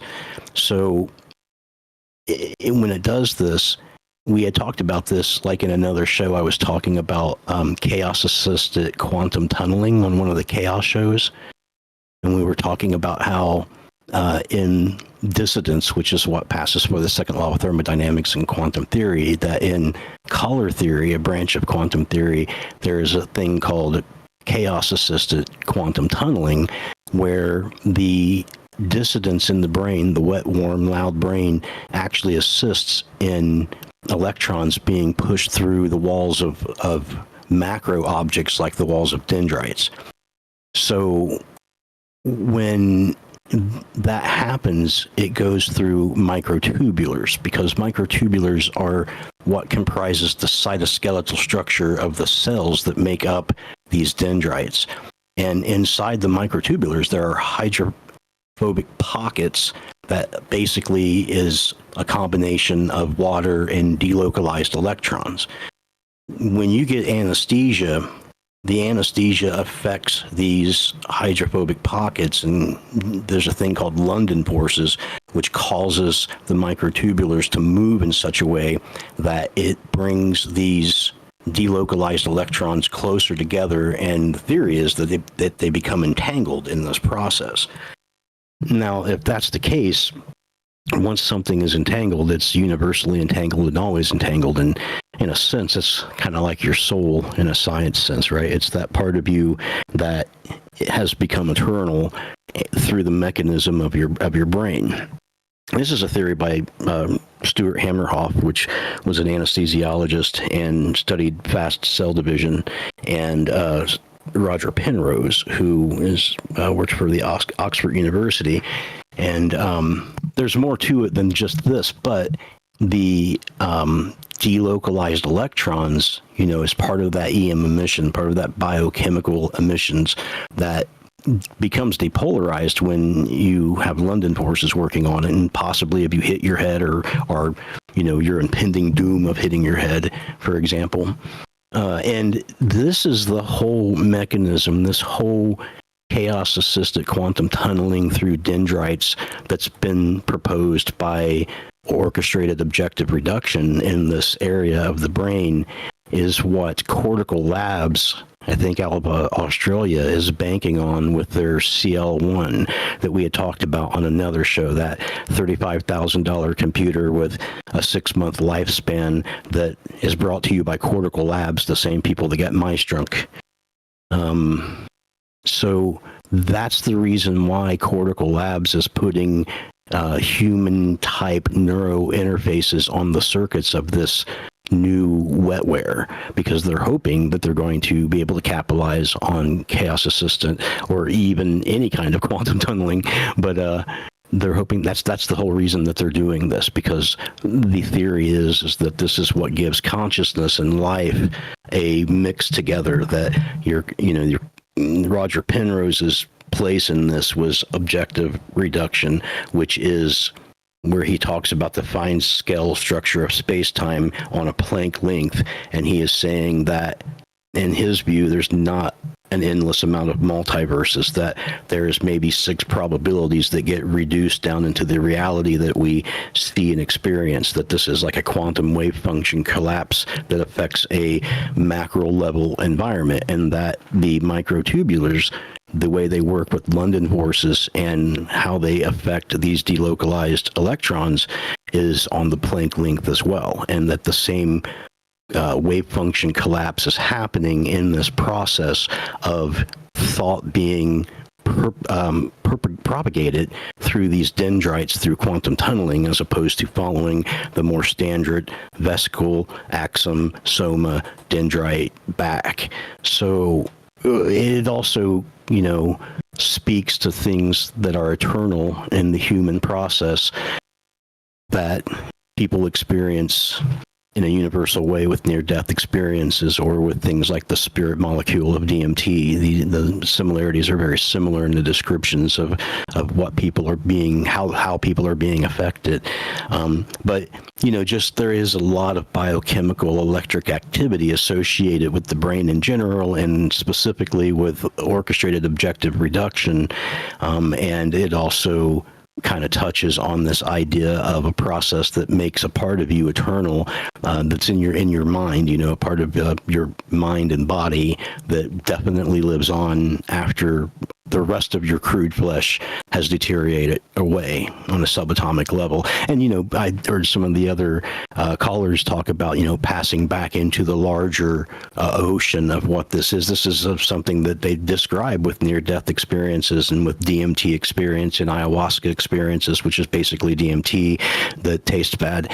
And So there seems to be a connection with that, and perhaps you got a little taste of that as you either traumatically realized that your impending doom was nigh, and then it was, or perhaps with the time dilation you had fallen and hurt yourself and then thought it happened before you fell because of that. But either way, you jarred your head enough that you probably depolarized some of those electrons, just like that happens with anesthesia.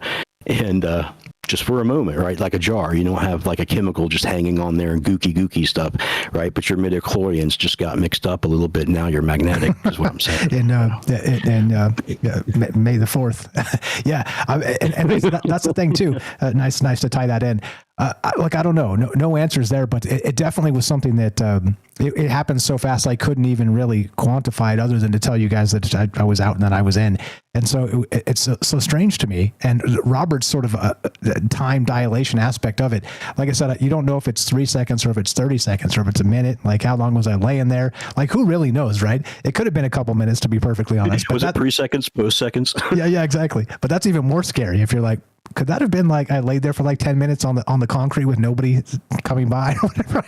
I don't think it was that, but I don't know. It just becomes scary the more you think about that time dilation aspect of it. As you know, radio pros and all, we're running out of time. Got about 45 seconds left if you got anything to add.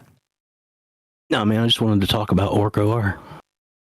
Which is amazing. And we may be able to get that guy on the show, by the way, Stuart Hammeroff. He's been on with Jay of Project Unity, which is wild. I've said this before, ego play a little bit here, but my show on Jay of Project Unity got more views than Stuart Hammeroff. Hey, you should be able to get him on the show, man. That tells you how dumb people are listening to me instead of that. I'm just kidding. You're the best, brother. Appreciate you very much. Thanks for being patient and hopping in here, and thanks for lighting our brains on fire as always. You're the best. Thanks for having me, man. Have a great night. That's Eric in Ohio. You know we love him. Please help our friends. troubledminds.org/friends. Scroll down. It says follow Eric here. Just click it. It'll take you straight to his actual link tree and his music. Hammersmith Music. I always mess that up. But please go help our friends. And those links are there. Great call from Eric. Looking to hear from you guys. We got Daryl coming up. More from James. Theo on the phone line. Thanks for understanding with the technology. I don't know what happened, to be honest. Everything was working fine, and then now everything's not working. It's strange. Almost as if something spooky happened. Be right back. More Troubled Minds on the way. Don't go anywhere.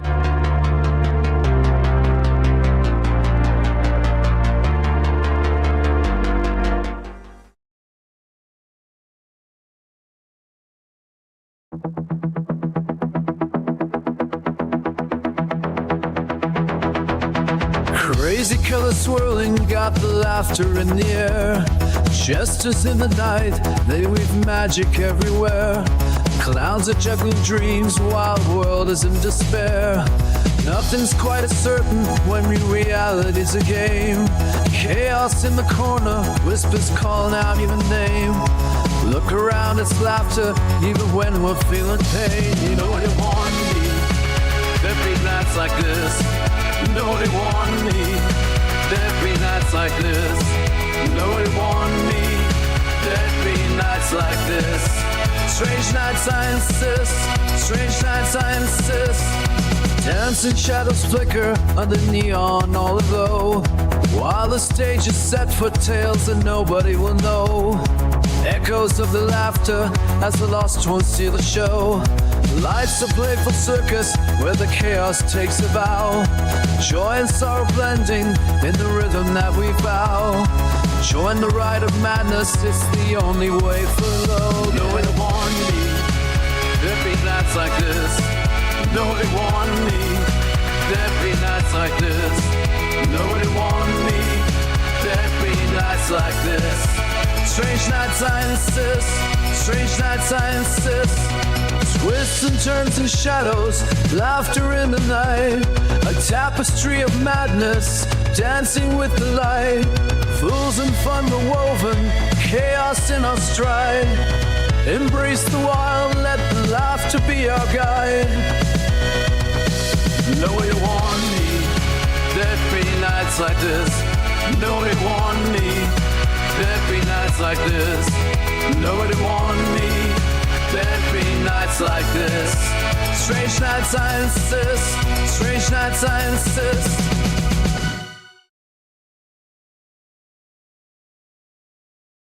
falling into rhythms, beats that pound and thrum, a flashing carnival where the misfits come undone, whirling through the madness with our hearts set to ignite. In the symphony of chaos will remain the shining light. You nobody want me, there'd be nights like this. Nobody want me, there'd be nights like this. Nobody want me, there'd be nights like this. Strange nights I insist, strange nights I insist. Oops, sorry about that. I should have faded that. There's your AI fades. What's up, Matt Sal, APOC, Eric, thanks for the call. Fantastic stuff. Please give him a follow. What's up, Jeff and Wisco Sweets? Molly's here. What's up, Hirsch? The Quantum, Enoch, Ricky, that's, who is that? MJ and Dawn. Sorry for the Discord stuff. Like if I have to peel one thing off and make it not work, I'm sorry, guys. It is the Discord because there's, between usually 15 or 20 people over there, but on the streams, there's quite a bit more than that because it also goes out to the radio feed. So I'm sorry about that. So if we have a phone call, just be ready to jump over to the actual YouTube feed or whatever and listen that way. So sorry, I don't know what broke. It shouldn't have broken, but as usual, right? Like things that worked yesterday don't work today. It's like a normal occurrence with Windows and all this stupid stuff. But anyway, hope you guys are well. If I missed anybody, sorry about that. Matt, James, we got more from James coming up, and Daryl is next, and your calls as well. We got Theo, and what's your take on this? It's a weird one, right? Is it possible to entangle with the void? Here we go.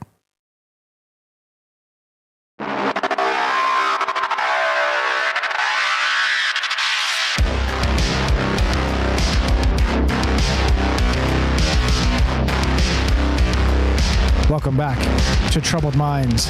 I'm your host, Michael Strange. We're streaming on YouTube, Rumble, X, Twitch, VLive, and Kick. We are broadcasting live on the Troubled Minds Radio Network. That's KUAP Digital Broadcasting, and of course, 88.4 FM Auckland, New Zealand. Tonight, we're talking about OBEs, NDEs, that's out-of-body experiences, near-death experiences, and these electromagnetic signatures. Now, some studies have suggested, and again, this is sort of, I very much know, it's an appeal to authority argument to make when you say study after study suggests that this is the truth, and then you kind of chase the truth down and then make the case for, to quote the truth. It happens all the time. It is part of the human process, and it is what's different about me. I'm saying studies have suggested. If it's true or not, you decide, and what additional science is necessary as part of this. But this is the one, many of them linked in the description down below. Electromagnetic after effects have been reported following near-death experiences.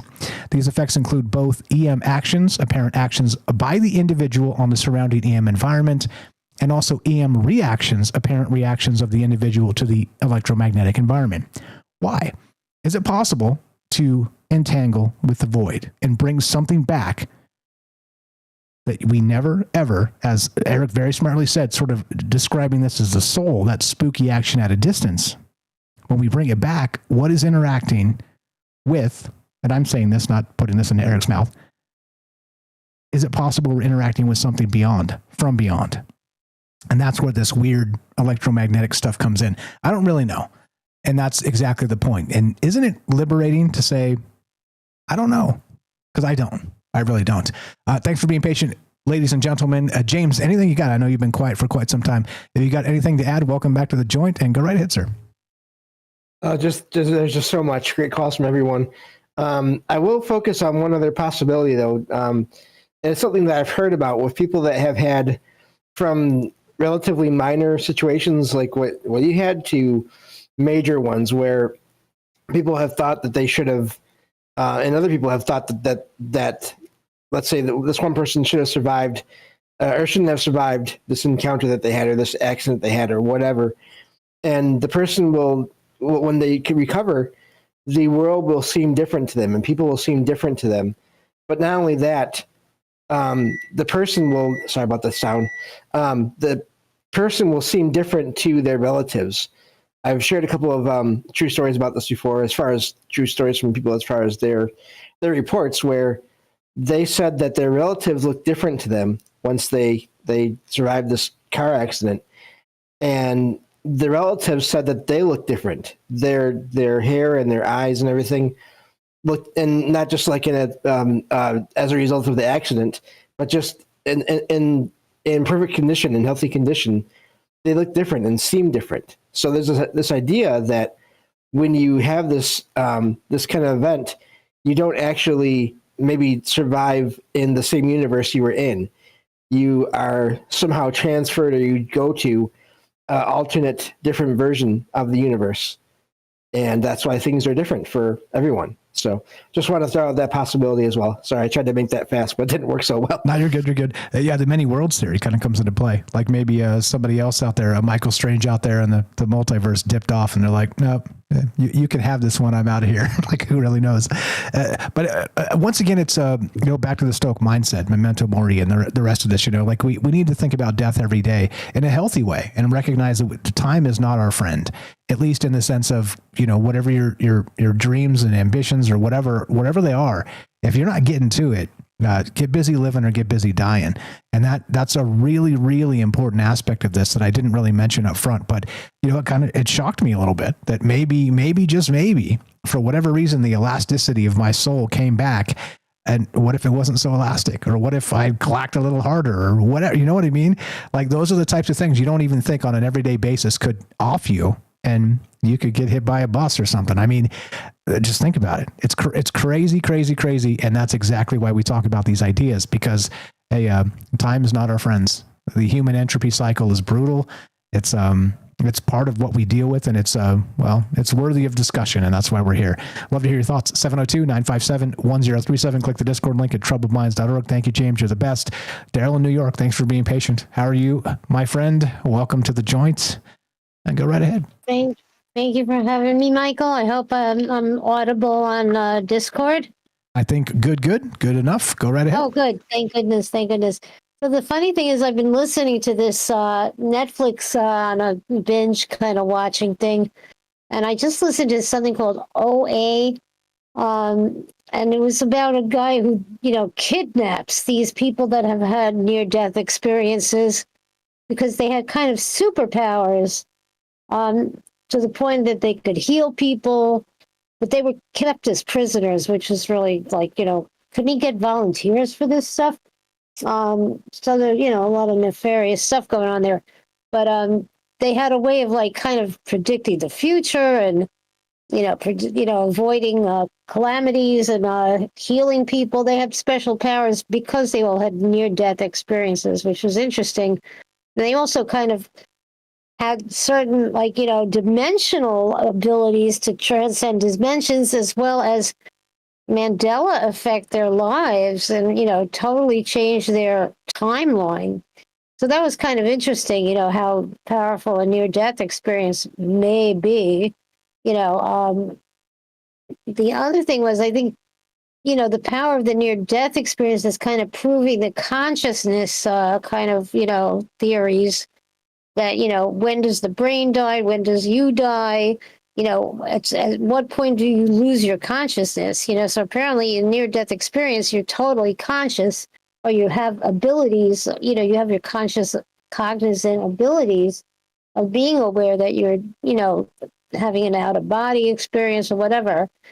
So obviously the brain, even though maybe your heart stopped, you still have the ability to experience, a consciousness. You could see things around you. You could experience, your own operation or your own death. You could see yourself dying, etc. So, that's a question of consciousness. And I think we're all about right now, technology is like, how are we going to salvage our consciousness, into becoming immortal, basically. If you're very rich, obviously, for the time being, this is going to be reserved for certain, elite people, perhaps, or, I'm certainly not the first on that list. Yeah. Well, you and me both. If you can just speak up just a little bit, because I've got you pumped to the max, and you're good. You're just a little bit. You're okay. I don't know how to make myself even louder. I can't do anything more. You're okay. Just speak up. Use that beautiful voice you've got, and you're totally Maybe good. I'll stick my microphone in my mouth. Let me see if that makes. Don't do that. I'm just saying. Just speak up just a little bit. Just a little bit. You're good. Can you hear me better now? Yeah, better. Any better? Better. Thank you. That's with the microphone. I don't know. It's all good. Anyway, I had, So that's what I think, it's all about consciousness, and near-death experience is proving, the theory that you don't really, when do we really die, not when our heart stops, not when our brain stops. I mean, who knows, how long after we're physically dead, at what point are we consciously dead, you know? That's I think that's the goal of all of this, Anyway, I think that's about it. I just wanted to mention, I went to a mechanic, and they overcharged me so badly. Like, I had a really bad auto body experience. Damn it, Daryl. I made that one up. I love it. I love it. And of course, it is on point and exactly what we're talking about. Yeah, fire stuff is always. I knew it. I was typing something. I'm like, oh, here comes a joke. Here comes a joke. We got to get the the drum sound up. You were the best.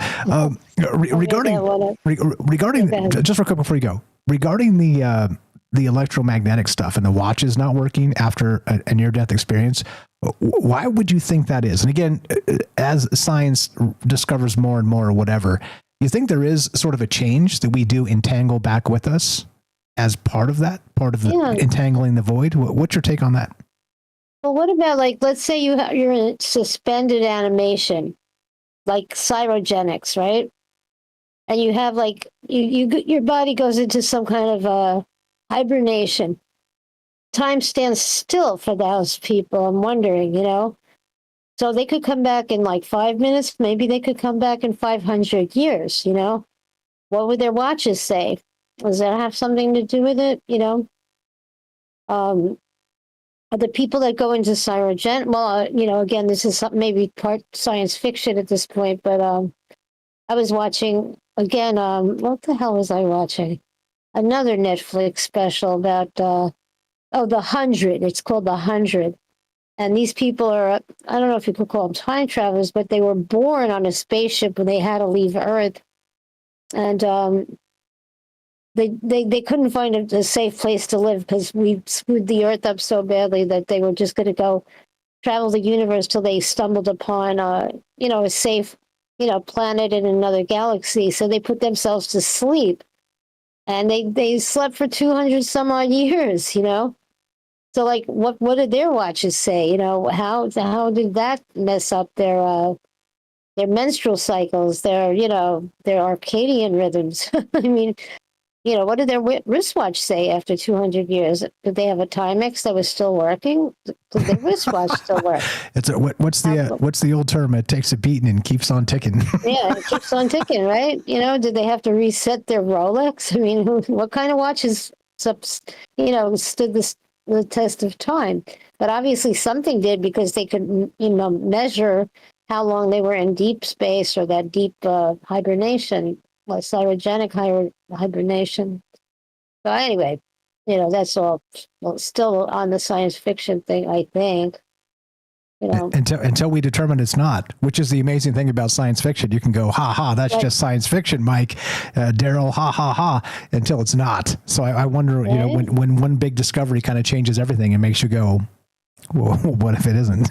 And here we are, we've arrived. It's crazy. It's crazy to think about. And that's why we talk about this stuff together. Absolutely. Exactly. Anyway, that's about it, except unless you want to hear a really naughty joke. Is it radio friendly? Will you get us taken down from all the places? I think I could use, if I used a certain kind of words, it probably would be. Like 3 guys were on vacation in South America that got lost in the jungle, and they stumbled across like a drug lord's type of property, because there were all these coca leaves. And, of course they got caught and they were held at gunpoint.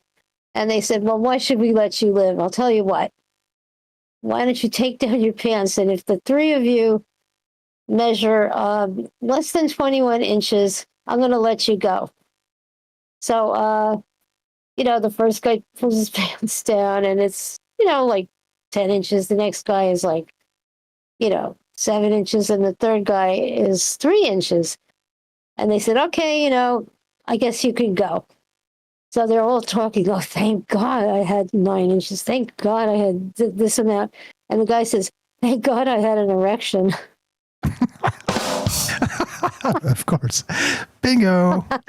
Damn it, Daryl. Anyway, I told you it was naughty. You're good. You're good. Funny. You're good. You're the best. Appreciate you very much. Thanks for staying up late with us. Thanks for bringing fantastic jokes and wild ideas, and always a pleasure. That's Daryl in New York. You know, you love her. And that's why we do this together. That's the entire point of talking to each other, because there's a lot of ways to consider everything, not just, let's say, humor and all the rest of it, but entanglement and human resonant energy, as I always like to talk about. And that's really the point. We got Theo coming up. I'm going to test the phone line real quick. Hold on. I want to make sure this freaking works. I don't want to run the Discord people off. Literally, like, the Discord just dipped in half when we had the last broken phone thing. Let me try something real quick here. So this is on. So what kind of works is that and that?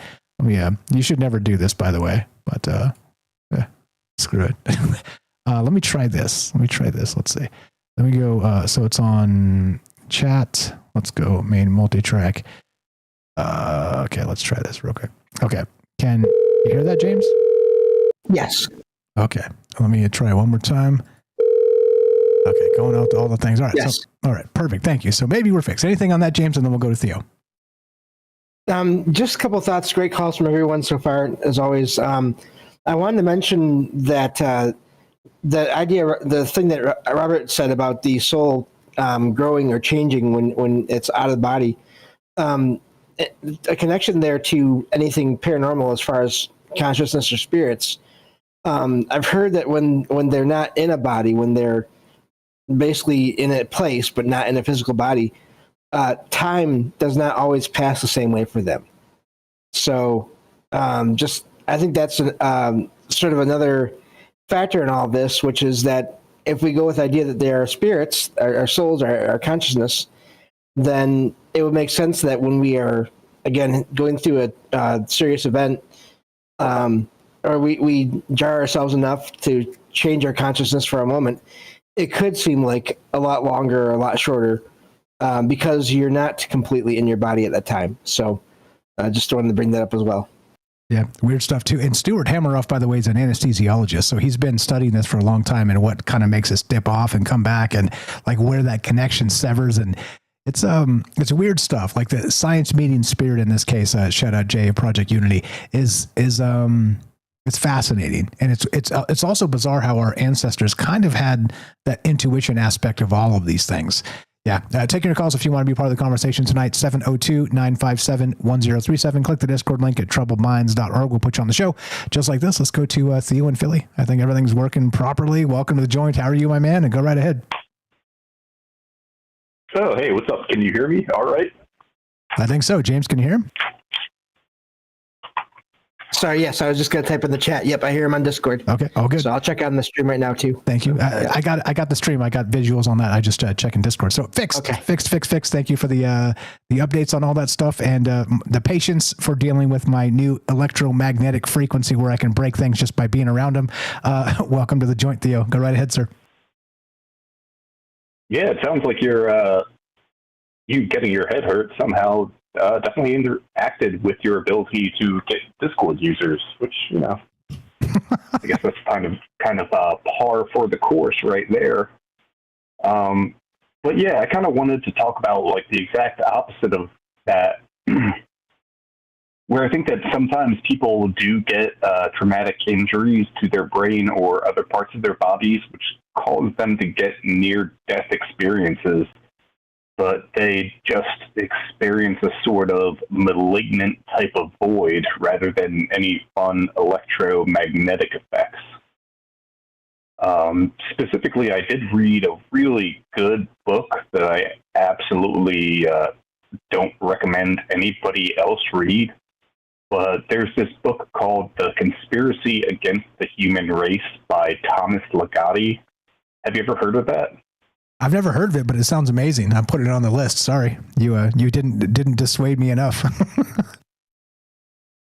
Yeah, no, it's like absolutely the best book in the world that I would not recommend anybody read, where it's mostly about philosophical pessimism, So a lot of it is just him kind of like going over Arthur Schopenhauer or like what's his name, like Philip Mainlander, but all of these like old European sort of philosophical pessimists.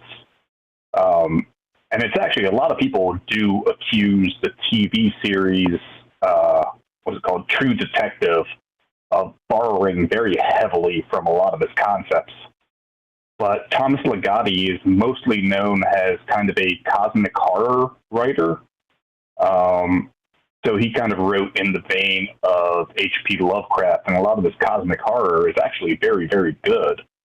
But this is him just doing a kind of long philosophical exposition on his own personal philosophy. And it is just insanely dark to the point where, you know, I can't really argue philosophically against anything that he says. But the entire reason that I bring this up is he does mention a few people who got traumatic brain injuries. And this is like, you know, like not him talking about dark cosmic horror or European sort of nihilist philosophical pessimism, but it's more about people who got traumatic brain injuries or came very, very, very close to death and somehow came back. And a few of these people did come back and just turned weirdly nihilistic. Like, he does have a story of a Thai monk who just, you know, was working on his own enlightenment before he almost came to an end, and, you know, subsequently came very, very, very, very close to death, supposedly experienced some sort of ego death. But then when he came back, he told people about his ego death, but also completely just stopped teaching his students anything and said that all meditation and all points of attempting to seek enlightenment were completely purposeless and possibly quite harmful. And just, I don't know, just weird, you know? Like, so I think that some people, like, you know, maybe they get a head injury and maybe they get, like, some sort of ego death and get, you know, more enlightened or smarter. But at the same point in time, there are people who just, like, absolutely get a head injury and get ego death and subsequently think that all existence might be somewhat purposeless. Yeah, what's the name of that book again that you don't recommend? We got a question in the chat.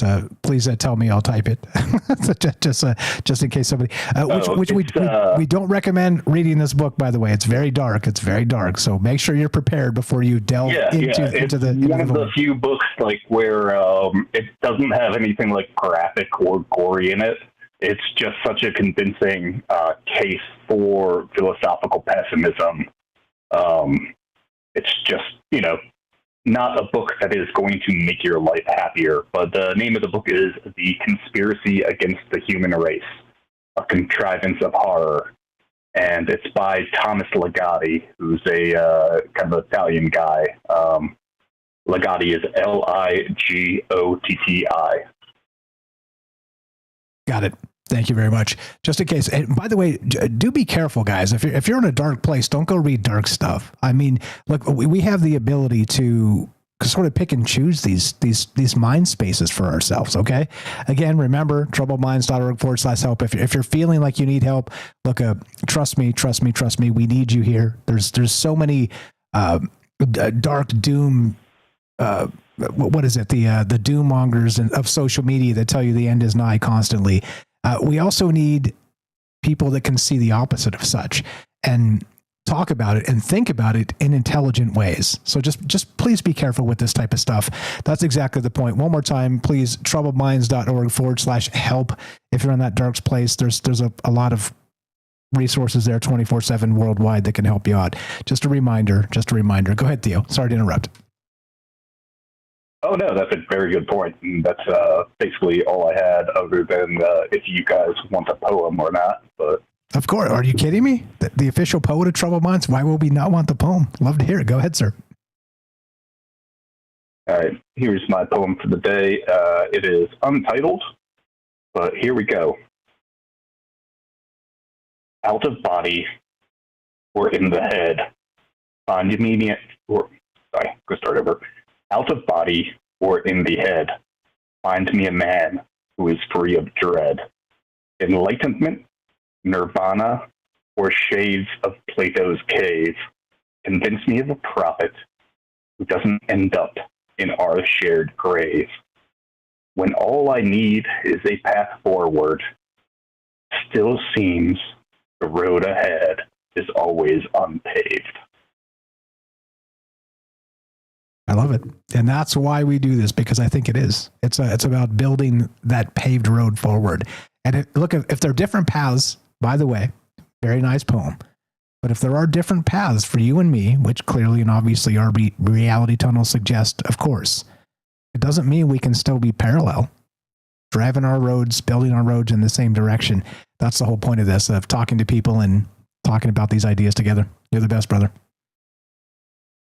Yeah, I do absolutely believe that, like, part of the path forward is just being really silly and just trying to create a bunch of bad poetry. but for all your effort trying to create bad poetry, it's actually very good. Remember, don't talk negatively about yourself. Your body doesn't know the difference. I would do much better to create worse poetry because that's okay. Forward. Looking forward to it. I appreciate you. So, thanks for the compliment, but bad poetry is also part of the path forward. So whatever that is, it's just, I think it's being silly and just, I don't know, like why take ourselves seriously? There's no evidence that we should do that at any given point in time. Like, agreed. That's nonsense. But yeah. Agreed. Yep. 100%. You're the best, brother. Appreciate the call. All right. Thanks for talking. Thanks for the call. Love you. Peace. Thanks for the poetry. You were the best. One day we will share Theo's Substack because he has not shared it with us yet. So it exists. It's real. And one day we will all go follow Theo and check out not just his poetry, his other writing as well. Yeah, I don't know. Look, per usual, answers few, questions many. That's what Troubled Minds is always about. We're talking about OBEs, NDEs, out-of-body experiences, near-death experiences, and this electromagnetic signature. This seems to change when you come against the void. Weird? Nah? Somewhere in between? Love to hear your thoughts. 702-957-1037. This is Troubled Minds. Be right back. More with James. Phone lines are empty. If anybody wants to jump in here, more on the way.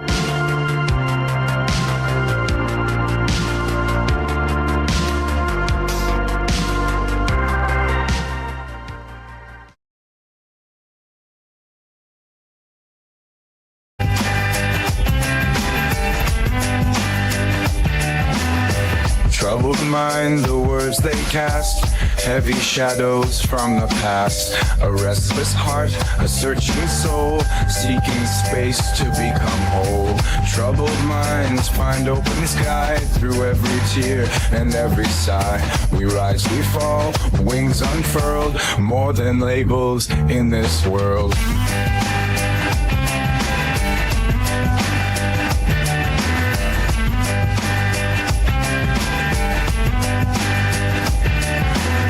In crowded streets or empty rooms, our echoes chase away the gloom. A spark of hope, a whispered truth, a shared melody, our fountain of youth. We're more than static on the line, singing louder than the signs. In every chord, we claim our part, beating drums match the heart.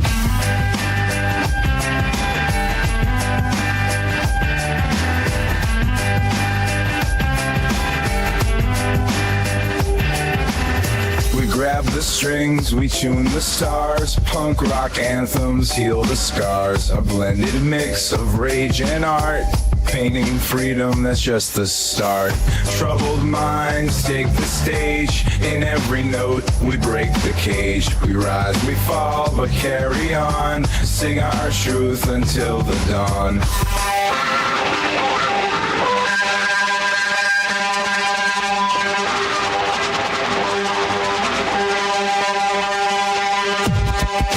In the quiet after the song, echoes of our rights and wrongs. But the music speaks for peace. In the chords we find release. troubled minds now rest at ease. With every breath we seize release. We stand, we soar into the light. Our anthem roar into the night.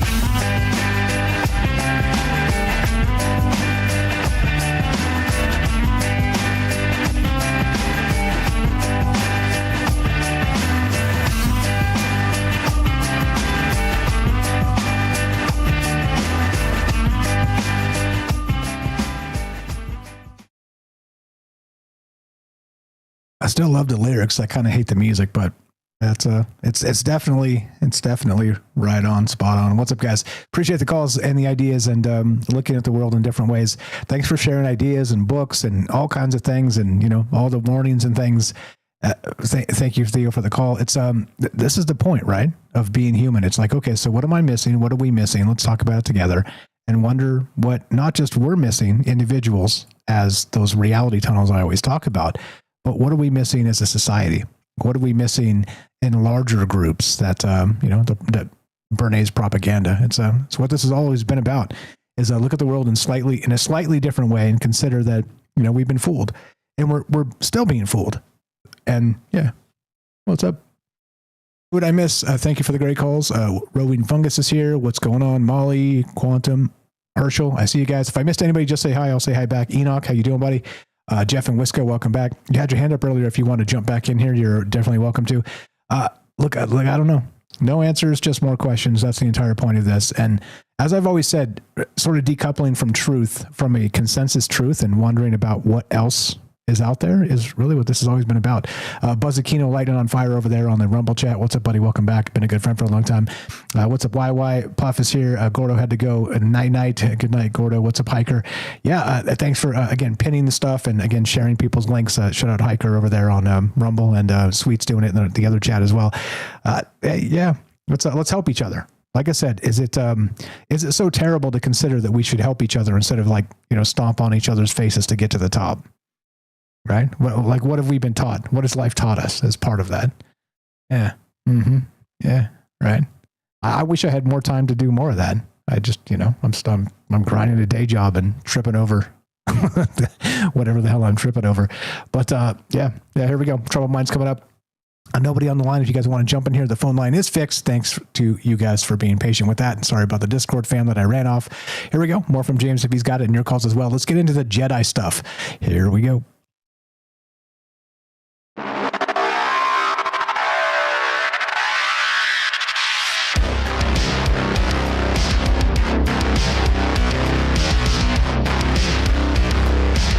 Welcome back to Troubled Minds. I'm your host, Michael Strange. We're streaming on YouTube, Rumble, X, Twitch, D-Live, and Kick. We are broadcasting live on the Troubled Minds Radio Network. That's KUAP Digital Broadcasting. And, of course, 88.4 FM, Auckland, New Zealand. Tonight, we're talking out-of-body experiences. We're talking near-death experiences. And this weird thing of electromagnetic signatures sort of maybe even being entangled from the void in a near-death experience. Now, what does that mean? Yeah, exactly. It sounds wild to consider, right? However, Einstein did call it spooky action at a distance for a reason. And that level of entanglement is eternal. Okay, well, or is it? I mean, because we're talking human entropy. So how does that play out in the aspect of what we're discussing tonight, which is near-death experiences seem to have electromagnetic after effects.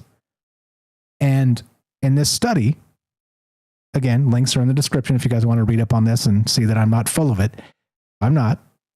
216 near-death experiencers, 54 persons who had been close to death without a near-death experience, and 150 persons who had never been close to death. They did a study on regarding wearing wristwatches that malfunctioned. Okay. And it seems as if this electromagnetic after effect sticks, and it is more prevalent in the sense of people that have gone through a near-death experience. You get it? So the watches are slow, they're fast, they stop working, even swapping watches out. And it seems to be more prevalent when the actual artifact, the watch itself, touches the skin. Now, what does that mean? I don't know. Is it, like I said, it's stuck in my brain now that you can sort of entangle Cthulhu and bring him back, and it affects the basis of who you are. the core of who you are at the electromagnetic level, at the aura level. If you believe in that stuff, like I said, if you don't, that's cool. I really don't care. The narrative here is breaking narratives. It's not building narratives. So it's complicated and it's wild. And of course it is May the 4th, which you know what that means. It's Star Wars Day. And so I was thinking about this as I started tonight, kind of thinking about that Force Ghost as well as part of this, that you're able to ascend or transcend and then be able to kind of come back through the ether, through the void, or whatever it is. So what does that mean? And it kind of fits in that narrative or not. I guess it just depends on how you look at it. But love to hear your guys' thoughts on this. If you want to be part of the conversation, you know the drill. Dial a number, 702-957-1037. Click the Discord link at troubledminds.org. We'll put you on the show. Easy as that. Back to James. I know we cut you short there because we had a bunch of calls behind you. James, welcome back. Do you have anything else to add to this? Because, of course, as you know me, I got a ton of stuff to get into, but I'd love to hear your thoughts if we cut you short on whatever else. Take it anywhere you like, as you know. Oh, yeah, no problem. I'm always glad to hear all the calls, too. Just wanted to point out, again, going further with the example I gave just before the break of spirits or consciousness when it's not in a body, not having a clear sense of time. There's other things that also connect to the electromagnetic things, which, of course, some people have heard this, people having devices where a device will act weird and they'll get a message either through video or audio from a loved one that has passed. In other words, the idea is that these souls or consciousness or spirit, whatever you don't call it, they can affect electronics somehow and make them do different things. And so you have that aspect to all this, which is sort of it's a parallel, I think, in a way, or another tangent to it. But then you also have people. I just want to go over a few of the things I've heard that people have affected with their own energy. And I mean, like you said, wristwatches. I hadn't heard the part about the inside of the watch being corroded. That is amazing in a way. That is definitely just something physical. You can see how the device was affected. And it makes me wonder about other devices when people have this experience, whether it's an out-of-body experience or a near-death experience, and they come back and they're able to, or not able to, but they end up affecting other devices.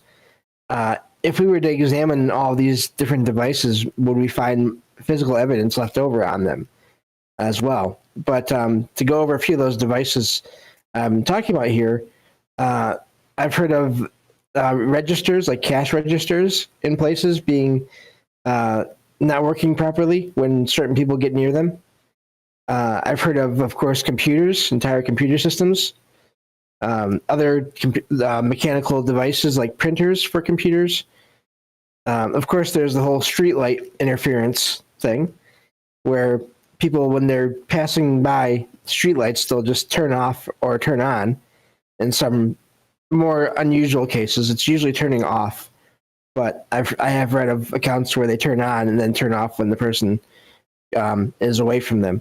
So there's all these devices, and you have this similar effect on them, whether it's a disembodied entity that is passing by them or trying to intentionally interact with them, or you have someone whose energy is just, again, like Robert said, it's not contained. Their energy is not, or their soul or spirit, it's not completely contained within their physical body. I think that's an important point, because I think that makes sense. If you have energy that's coming out of you further than it normally would, I do think we probably have like who knows how thin of a layer of energy that does probably come out from or emit or come out from our bodies that just is all around us. But if that extends due to other events, near-death experiences, or whatever else can happen, then that would make sense that would do the similar thing as what people report with their other anomalous encounters with devices. Yeah, it's complicated too. And back to the paranormal stuff for just a second, is that they suggest these, what are they called? EVPs, right? What's it called? Electronic voice phenomenon. Yes, thank you. So I couldn't remember exactly what it was, and I knew our paranormal expert would, but in some sort of communication aspect of And I know we've all heard these, if you're interested in this stuff at all, you've heard some of it, and, maybe went, maybe, and maybe went, hell yeah, definitely. But it's bizarre that there might be communication happening through this actual electromagnetic stuff that's always in flux, always in motion, and different levels of it constantly and continually. And I do wonder regarding, as you described, like people having, communications with passed on loved ones or whatnot. It's a weird thing. It's a weird thing to consider all this. And that's really, as usual, the point of kind of looking at it in different ways. Even if you think scientifically, there's this level of, well, our human intuition for a long time has suggested this might be true. And then maybe we're on the cusp of scientifically unlocking what this might mean. And is it possible? I don't really know. As you know me, I don't really know, but my intuition says maybe. And for me, as you know, maybe is definitely good enough to continue a conversation. But yeah, wild stuff. What else you got? Go ahead, James. I think I had something. I just lost it. But yeah, this is an amazing conversation with the EVPs and all that too. It's funny. I was talking about this last night as well. I think there's a lot of possibilities as to what that can be, but it's amazing sometimes when people are looking for evidence of one person that they think is in a location and their spirit is there, but they get responses that are completely different. And I mentioned this, like I said last night, one of the first episodes I saw of the TV series Ghost Hunters, the original paranormal reality show that was out there years ago, when they first started. Let me know if you need to cut it all for another call or whatever, but I'll just try to make this fast. You're good. We got time. Okay. The original Ghost Hunters, their team was called out to investigate a furniture store, and an employee of the store that everyone loved had passed away earlier. Not in the store, but just in general in their own home or wherever.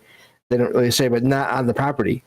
But the family that owned the store was still thinking or hoping or figured that the things that were happening were because of this employee that had passed.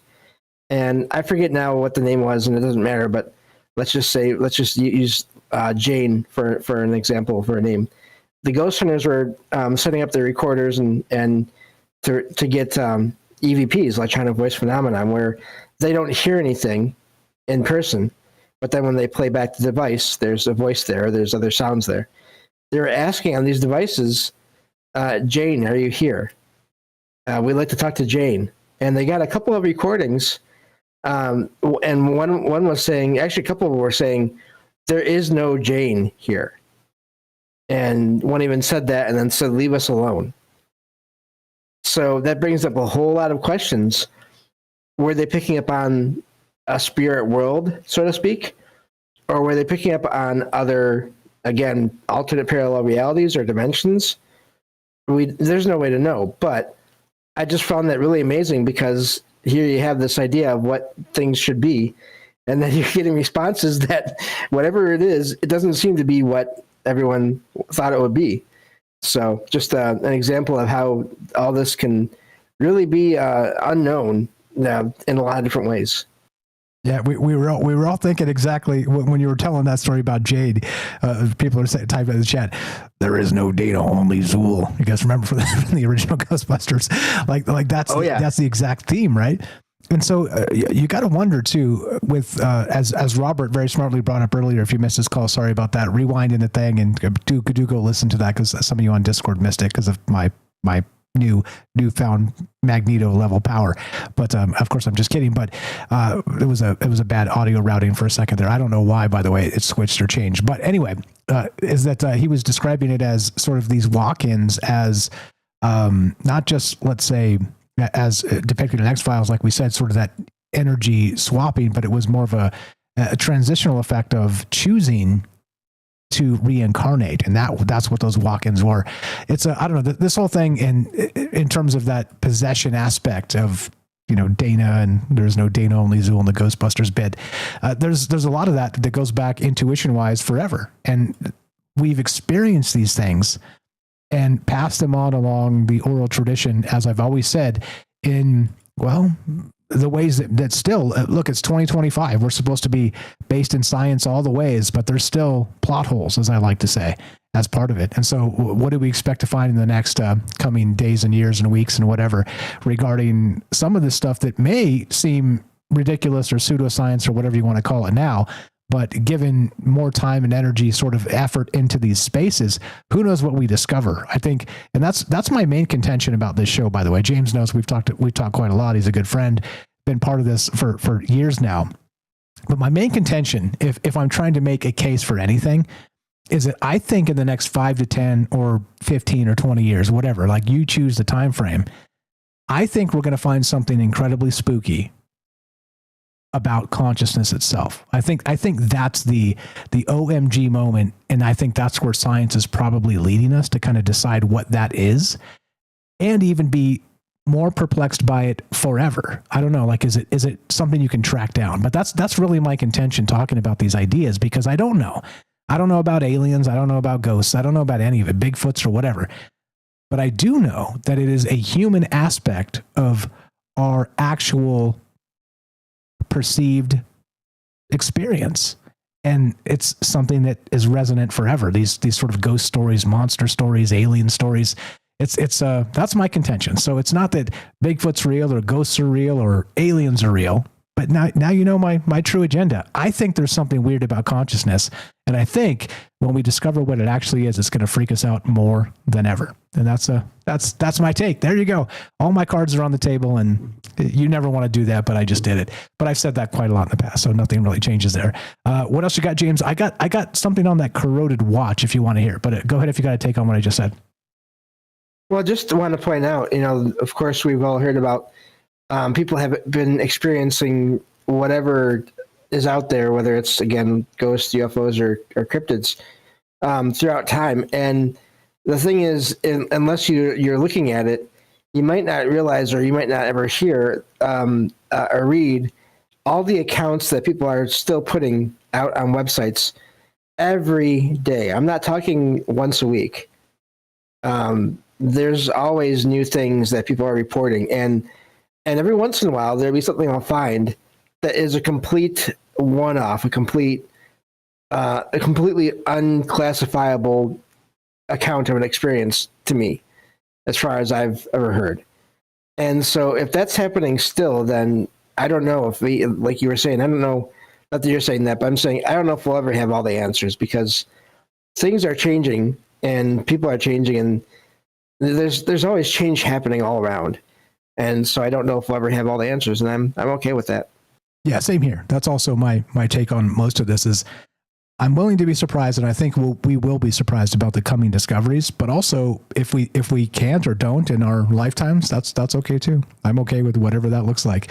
So if you guys have been following, you know I'm talking about this out of body experiences, near death experiences, and having this electromagnetic signature change. Okay, now this is from Super Grok. If you guys haven't been using some of these things, like I've got Super Grok on web here, which is the Elon Musk AI. And it's amazing. It's got a deep research and a deeper research. And when I found that the X-Files bit, when I started talking about, the walk-ins and the weird thing I'd never heard about the watches, I was like, is that real? That can't be real. That's fake, right? And I went and looked it up. I used Super Grok. This is not a commercial for that, just a full disclosure of what this is and where I got this information from. And also, I will link these actual sort of research, like in-depth researches. I'll link them in the after show chat on Discord. So if you guys haven't joined the Discord yet, now's a good time, or at least after the show, go click the Discord link, troublebinds.org. It's the button right on top, right there. Oops, wrong button. Right there, blue button right on top. Join the Discord. It's a chat client. It's a voice client. It's completely free. And you can just type, and you don't have to talk, but you can talk like we are right now. And there's a learning curve there that we'll help you with. Okay, so don't worry if you're not good with technology. There's a lot of people who've learned it, and we can definitely help you with it. So here's the thing. So I want to read this real quick. So from Super Grok, and when I looked into this last night after that X-Files spooky thing, I was like, holy crap, what is with these watches? Is this real? Super Grok told me this. Personal accounts from near-death experiencers provide qualitative support for these findings. For example, one near-death experiencer reported, quote, not a single wristwatch they gave me, no matter the price, ever worked more than 10 minutes on me after my coma experience when I was 9. End quote. Another described, quote, they stop working properly within a month. Many times the battery is dead and can I say it? Electrolysis, how do you say that? Has corroded the works. Electrolysis, there it is. There you go. Gets late. I've even tried kinetic watches without batteries and glass backs. Within a year, I destroyed a $500 Seiko Kinetic. The insides were corroded and the capacitor was shot. The watch repairman said he'd never seen anything like it, end quote, after I butchered the quote 3 times. But you get the point. So these are anecdotes for sure, okay? And as usual, science and anecdotes are two very different things until there's enough anecdotes to create a scientific endeavor, right? So as usual, these types of things are ancient intuitions. These things are one-offs. They are all mixture and manner of all of those things coming together.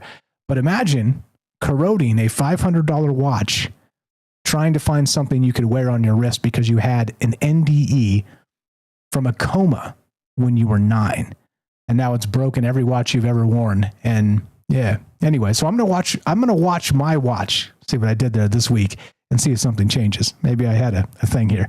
Maybe my superpowers, there is no Dana, only Zool, are coming to bear. But there's the part that you mentioned, James, that I wanted to point out that was exactly the point of it when they described this as happening, and even bringing it to watch repair people. And I don't know, anecdotal or not, it's definitely compelling enough for me to go, what in the world?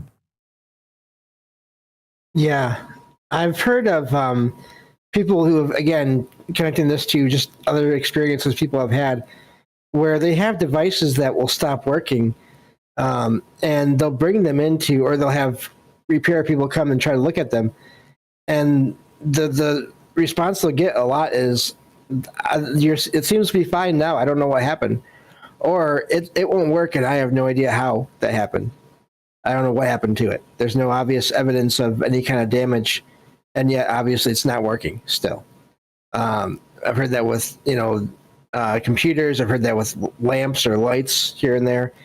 So yeah, it's amazing. I do wonder if there's some deeper physical damage that has just been missed in all those cases, or if it is just a thing with the watches because of, I don't know, the movement of the hands. If there's something to do with the motion within the watch in relation to the energy that it's running on, and or that the person is giving off. I don't know if there's a thing that is only happens with the watches or not. I'm not sure. Yeah, it definitely goes back into what we were just discussing with the EVPs and sort of that, when they say you're out ghost hunting in these, particularly haunted places or whatever, to bring extra batteries because the things just drain instantly. These magnetic devices, these battery devices are just like, boop, gone. They were working fine. They were fully charged. They've been working forever. And now suddenly they don't. Here's another part of that, which might make you go, is there something here? So as part of the study, again, all this will be linked in the Discord under the after show chat. So if you guys want to check this out and read this in full, and it has all the links and resources and stuff, and many of those I've actually posted directly, but check this out. So the studies also explored the type of watches affected, going back to the batteries here. The greatest difficulty was reported with battery-powered watches, followed by wind-up and kinetic, with the least issues with solar-powered watches. That's an interesting thing there. However, sample sizes for non-battery powered watches were too small for statistical comparison, which this entire study basically, in my opinion, is. But recognize too, that's pretty much everything we see in the news cycles. Like everything is like, cancer's cured. How many times have we heard that in the last 10 years? A lot. It hasn't been? No, because it was cured in 10 mice over, right, like 10-year period or something. You know what I mean? Like in mice, this particular type of thing. And then anyway, you see what I mean. But anyway, so additionally, about 70% of participants across groups wore watches on the left wrist, but significantly more near-death experiencers, 31%, moved their watches to other locations to reduce malfunctions compared to control groups of 18 and 17%, respectively, with a medium effect size, which is weird because, again, think about the watch, and it sits sort of on, the main vein. I mean, one of our biggest veins right there, which the new watches, modern watches, will actually keep your heart rate and all the rest of that stuff. I've got a smartwatch myself for exactly that reason, because I've told you guys I've been trying to do those breathing exercises and be aware and keep my heart rate down. So I'll watch it, and it's, I'll watch the watch, and like breathing clearly brings your heart rate down. I've tested it over and over and over again, and not that it's new science or anything, but it's one of those things that's like, okay, cool, this is pretty cool. But if it's going to affect this type of watch in the future, I don't know. And again, not even saying I had a near-death experience, by the way. I'm not even putting myself in that space. But anyway, anything on that, James? The weirdness of this different watches in different places, the batteries or the kinetic watches or the wind-up watches or the solar watches that didn't seem to be affected. It seems strange, right?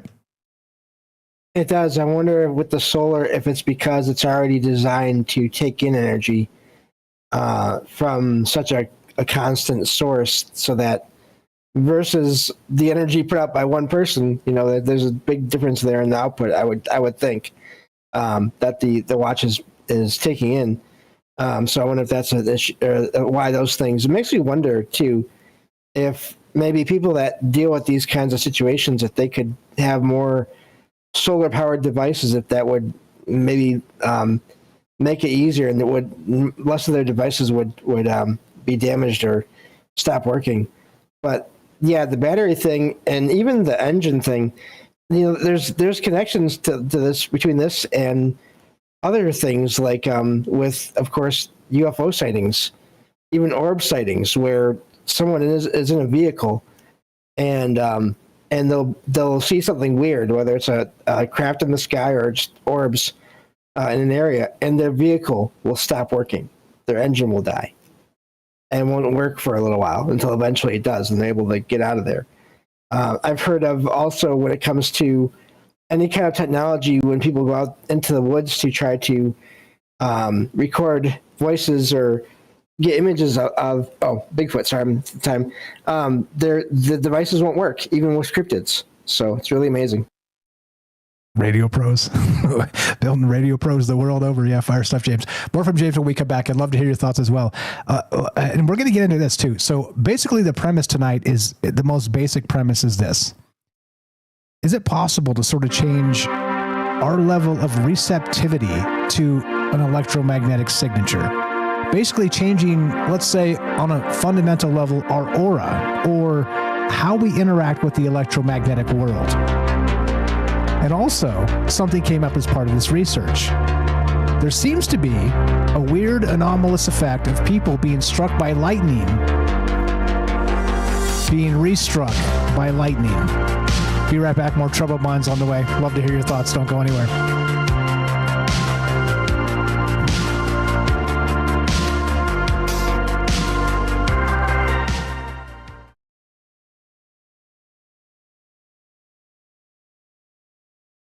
Drifting through the quantum haze.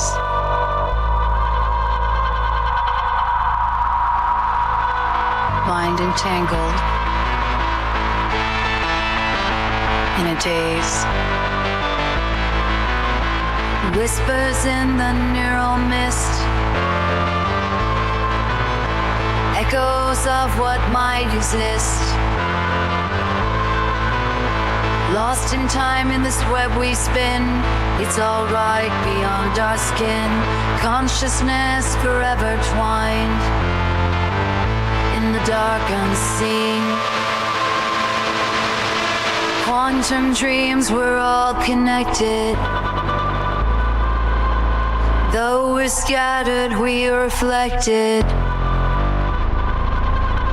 Frequencies that pull us in. Parallel worlds kept within. Synapses that intertwine. Fragments of an endless line. Feel the pulse of a distant star. It's alright, we are who we are. In the void we find the light. Entangled hearts. Quantum dreams, we're all connected. In the silence, hear the call. One by one, we rise and fall. quantum minds forever near. In this world so clear, quantum dreams, we're all connected. Though we're scattered, we are reflected.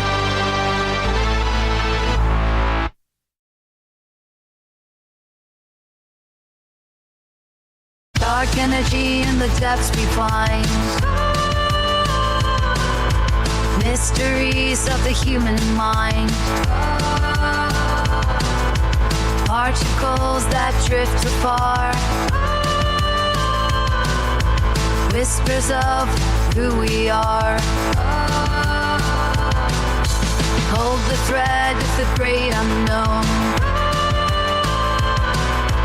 It's alright, we are never alone.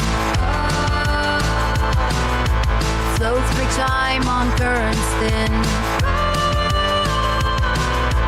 Universe is found within. Feel the echoes of the past. In this moment, futures cast. Through the veil of the space between. It's alright, life's a lucid dream. Indeed. Thanks for staying up late with us, guys. Thanks for being cool and chill and nice to each other in the chat. What's up, Ephemerance? Pulled over, was driving, wanted to stop and say hi in the chat. Thanks for listening. Yeah, it's complicated stuff. Like I said, proving a negative is impossible, of course, but I think, looking forward is really the way, and considering the things we haven't considered yet is what science is all about in the end. Let's talk about it. Here we go. More Troubled Minds coming up. More from James. We got Jay Winch and your calls as well. Here we go.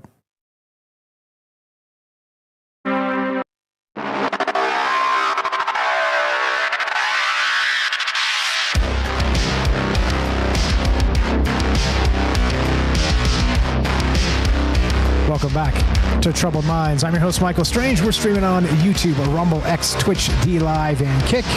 We are broadcasting live on the Troubled Minds Radio Network. That's KUAP Digital Broadcasting. And, of course, 88.4 FM, Auckland, New Zealand. Tonight, we're talking about out-of-body experiences. We're talking about near-death experiences. We're talking about how those things might affect how we actually, when we come back from those spaces, interact with electromagnetic signatures. Now, what does it mean? Look, I don't know. Honestly, I don't know. It's kind of a weird thread, a weird synchronicity that came from, my tragic incident that I talked about in the beginning here. I won't bring up again. But the weirdness is that if you can go into a near-death experience and then come back and have these weird electromagnetic signatures changed and wristwatches not work or whatever, and look, there's science to suggest some of this, there may be legs here. Again, not to say it's true. Also, by the way, as I said earlier, this is incredibly important when you listen to people making a case, okay? Somebody that says study after study after study suggests that and then takes that premise as true, it's a logical fallacy.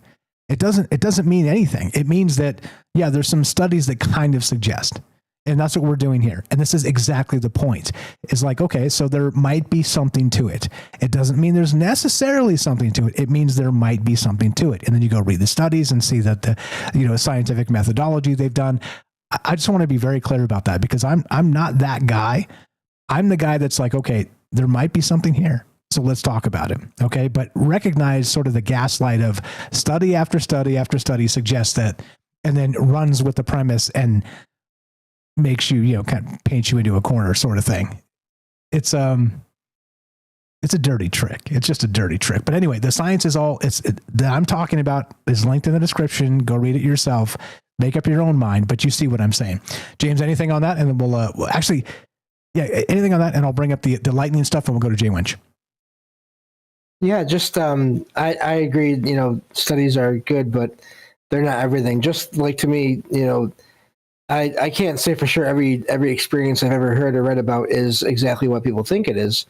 But I also think that there's enough there where something has been happening to a lot of people for a long time, and actually not just one thing, many things.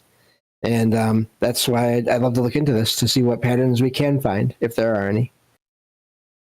Exactly right. Now, I brought up before the break the idea that sort of changing our ability to interact with electromagnetics in some way. Okay, and near-death experiencers were more likely, again, as the study suggests, no truth, just maybe there's legs here, maybe there's not, but suggests that there's wristwatches stop working, or are slow, or are fast. Let me read just a little bit more from that. Again, this is from the study. This is from Supergrok. So the weird thing is this. Let's see. This is a 2015 study that it's citing, by the way, which I read some of that previously. But so the exact mechanisms behind watch malfunctions is, of course, not fully understood. But it is hypothesized that near-death experiencers may experience changes in their body's electromagnetic field, leading to interference with electronic devices. PMH Atwater's research, which is also linked in the description down below. There's the actual abstract in the paper itself of PMH Atwater. And yep, go read it yourself. This is a 2012 update on exactly this thing. So he noted in the 2014 article, consistently observed that a large majority of near-death experiencers report becoming more sensitive to electrical and magnetic fields, including disturbances with wristwatches, as we've been talking about for most of the night. This electrosensitivity could explain the observed phenomena with at least 75% of NDE experiencers exhibiting electrical sensitivity, and the intensity of the NDE being a key factor, rather than exposure to light or complexity. Now think about that. So the intensity of the near-death experience, meaning how close did you get to Cthulhu conceptually? How close did you get to death itself, the void, whatever, is actually one of the factors that they determined is what makes this compelling. Is that somebody like me, that, you know, the thing that I talked about previously was that near-death experience? Probably not. I think Eric had it right. It was probably like a concussion and I should have seen a doctor, but you get the meaning. Like something very light versus something very heavy, like a coma, for instance, being sort of in that void, right? That was way deeper and more measurable with this sort of watch malfunctions, which is, again, pretty wild to consider. Now, the other part of this that kind of came to mind as I was thinking about it is that they've talked about this, people who've been struck by lightning multiple times. Okay. And so this is a little more sketchy scientifically, because to be struck by lightning is like winning the lottery, right? Or something to that effect. But there's also environmental factors as part of it. I'll link that entire Super Grok thing again in the Discord after the show and the after show chat. If you guys want to read up on this, you can search it yourself, of course. But there's this is this listverse.com, 10 people who have been struck by lightning multiple times. And statistically, it's absurd. It is absurd that you get struck by lightning one time and then again, statistically absurd. Like probably cannot happen in this realm.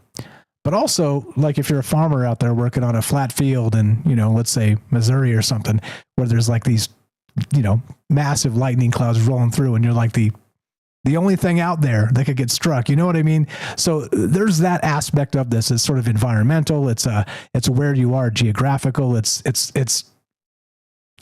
you see. But anyway, there's this whole list of these people, and I've seen some of these shows on, of course, on History or Discovery or whatever they are, where they're talking about this exact thing. And these people that are struck, again, anecdotally, say that they feel as if they're being kind of searched out to get struck again by lightning. Like they feel like that ozone in the air, and that the hair stands up, and even when they're in their own house type of thing, it's just like they feel like they're being searched again to be.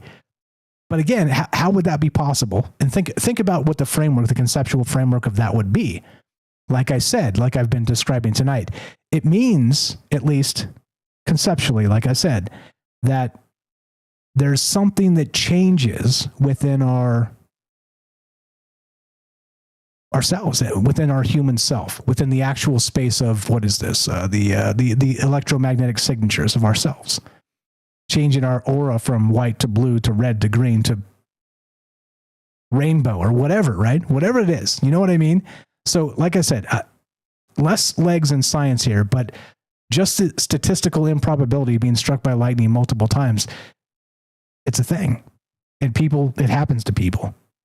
Yeah, weird, right? Anything on that, James? We'll go to Jay Winch and then we'll look to wrap this up. Yeah, just I don't think I've ever seen any. I think it happened before, like after the man had passed, where like he was never on TV for it. But I've heard accounts of this one man, and I have no idea what his name is now because it's been too long. But he was struck several times in life, and different places and different settings. And then after he died and was buried, his grave was struck by lightning.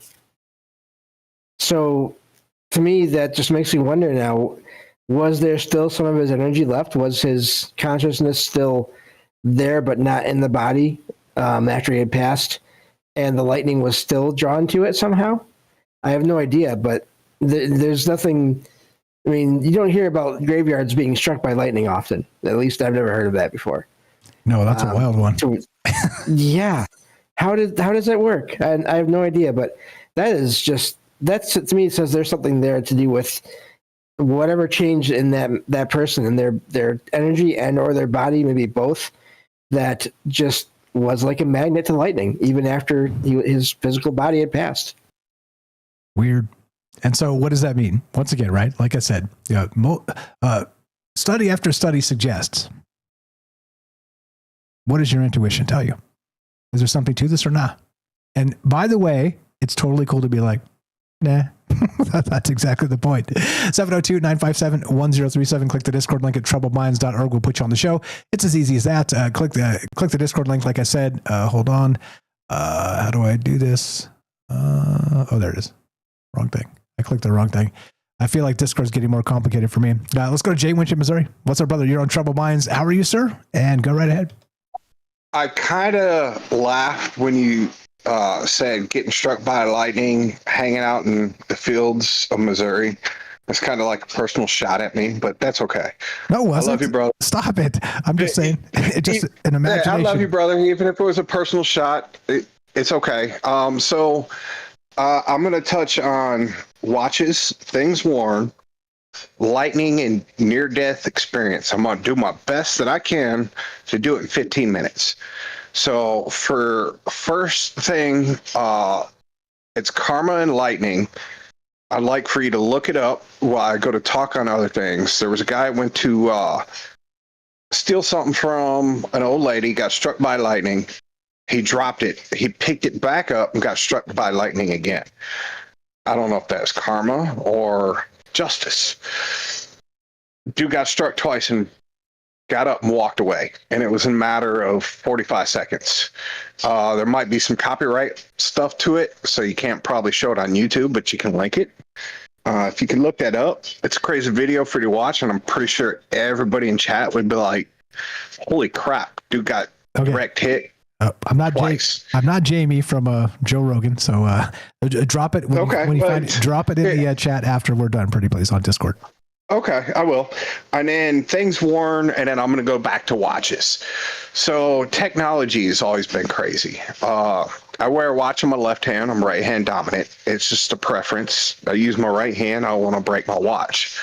But my left hand, because I had a Casio watch back in, I want to say 88, 89, it was almost the technology of like the Texas calculator, but it also had the benefit of a universal remote.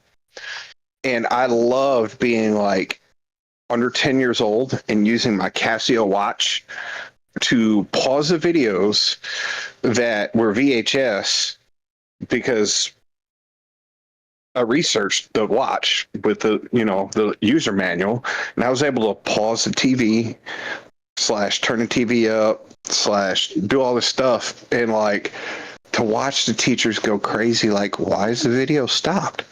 Why is it playing in slow motion? And then me and a couple friends love doing it, but ever since then, I've always worn a watch on my non-dominant hand facing towards me. So it's kind of like if you wanted to send a secret text message, you kind of hold it close. That's where I learned it from. Yeah, so that was the watch. Wait, so you mean underneath, like it's facing sort of it's sitting on your vein, the face of the watch, so you can. Yeah, so look at your palm and imagine the watch on the inside of your wrist that way. Okay. Because I would have to hide it because I was able to use my little Casio watch pre-1990 to pause like the VHS player and turn down the volume and like mess with the teacher. And my friend found out, and like a couple of other friends did the same thing. And one day they all found out, and we weren't allowed to wear watches no more. Okay, fair enough. Bunch of 9-year-old heathens. I wear a watch too, but I don't have watch stands because I wear it from a morning time to noon on this hand, and then I swap it afternoon to the other hand. So I don't have a watch stand. Anyway, when it also comes to watches, because I was young, and back in the day we used to ride bikes and dirt bikes and do questionable things that most people wouldn't let their kids do nowadays. I always made sure, even today, the watch I wear has a wristband that breaks away easily. And that's just because, if you're a blue collar person, like if you got anything on your hands, whether it be a ring, a watch, or a necklace or something like that, if it doesn't break away easily, it can end up in a very, very bad situation. Yeah, pull you into the machine or whatever. Yeah, definitely. Degloving, yeah, like very, very bad thing. And then I'm going to touch on things worn. Well, things worn goes into like people wear copper. And that goes into a whole different story. Like people wear copper on the wrist, and it helps with anti-inflammation and all these different things. And people drink from copper cups or only have copper pipes running through the water to help with different things like bacterial and stuff like that. Some of it's proven. Some of it is what do you call pseudoscience. Kind of science, pseudoscience. Yeah, there we go. Pseudoscience. I knew you'd fill me in, but it's been proven copper pipes actually reduce certain things. There's studies on it, and if you say it the wrong way, big people get upset that like, oh wait, you're telling everybody to use copper pipes even though they're great for you. They get mad. So, but now I'm going to go back into the lightning near-death experience stuff. Perfect. So I've met a few people that had near-death experiences. I am personally one of them. But anytime I talk to them, they get what they call that spider tingle. And it also ties into like those people that go search for ghosts and like the batteries drain. And they're like, oh, wait, my hairs on my arm are standing up. And all of a sudden their battery's dead. It's like there's something on the other side, a different dimension that's reaching out and saying, hey, what's going on? We're here. Let me tickle you a little bit, but because you can't see me, your hair's going to stand up. And then, oh, wait, we're going to drain the battery on your phone, even though it was fully charged and your camera was fully charged. Now you have no battery. But that also goes into that near-death lightning thing. I've done a lot of research on that and how it kind of rewrites your magnetics. But yeah, you get struck by a bolt of lightning, your entire body is different after that. Like, as an electrician, that should have killed you. You're getting the average lightning bolt throws at least 300,000 volts of electricity. The only difference is there's no amperage behind it. I was going to say, how many amps? How many amps? Back in electronics class. That's the thing. How many amps? How many amps? Volts versus amperage. Well, I'm an electrician, so that's the reason I'm like, yeah, people can get struck by lightning in the right situation and live. Like just the other day, I was watching a video. Somebody was on YouTube. He was out fishing, and he was like, oh, it's cloudy way over there. I was like, yeah, there's some storms coming in. He's like, oh, okay. He's like, sitting there fishing, and then his hair stood up, and I was like, dude, get out the water. He's like, what do you mean? Your hair's standing up, dude. Get out the water. And a bolt of lightning hit while he's like waist deep in the water, hit less than 10 feet away from him. He's like, "Ooh, buddy, that stung. How in the heck am I living?" What? And then ever since That's then, crazy. That's crazy. Ever since then, he's like, "Dude, I want to get struck again." I was like, "No, man, you don't. I'm telling you, like that'll kill you." But that also ties into the things worn, which you put on your wrist. The human body is nothing but an electrical impulse. Your heart is a potassium and sodium pump. That's negative and positive energy. It's acidic and base. Our entire body is electrical energy. And that's the reason you hear about people talking about grounding and wearing copper. And if you want to grow great vegetables, you put a rod of iron on one side, i.e. like those T-posts, and you wrap a little bit of copper on that, and you plant it through your garden. And on the other side, you put steel, aluminum, or copper rod, and you put copper around that, and your plants get huge. Not saying it's proven, but if you look it up. The old Farmer's Almanac type stuff, yeah. And there's again, there's some wisdom there, like just regarding. You heard about the music? Have you heard about the music? And plants that ties into growing great vegetables and plants.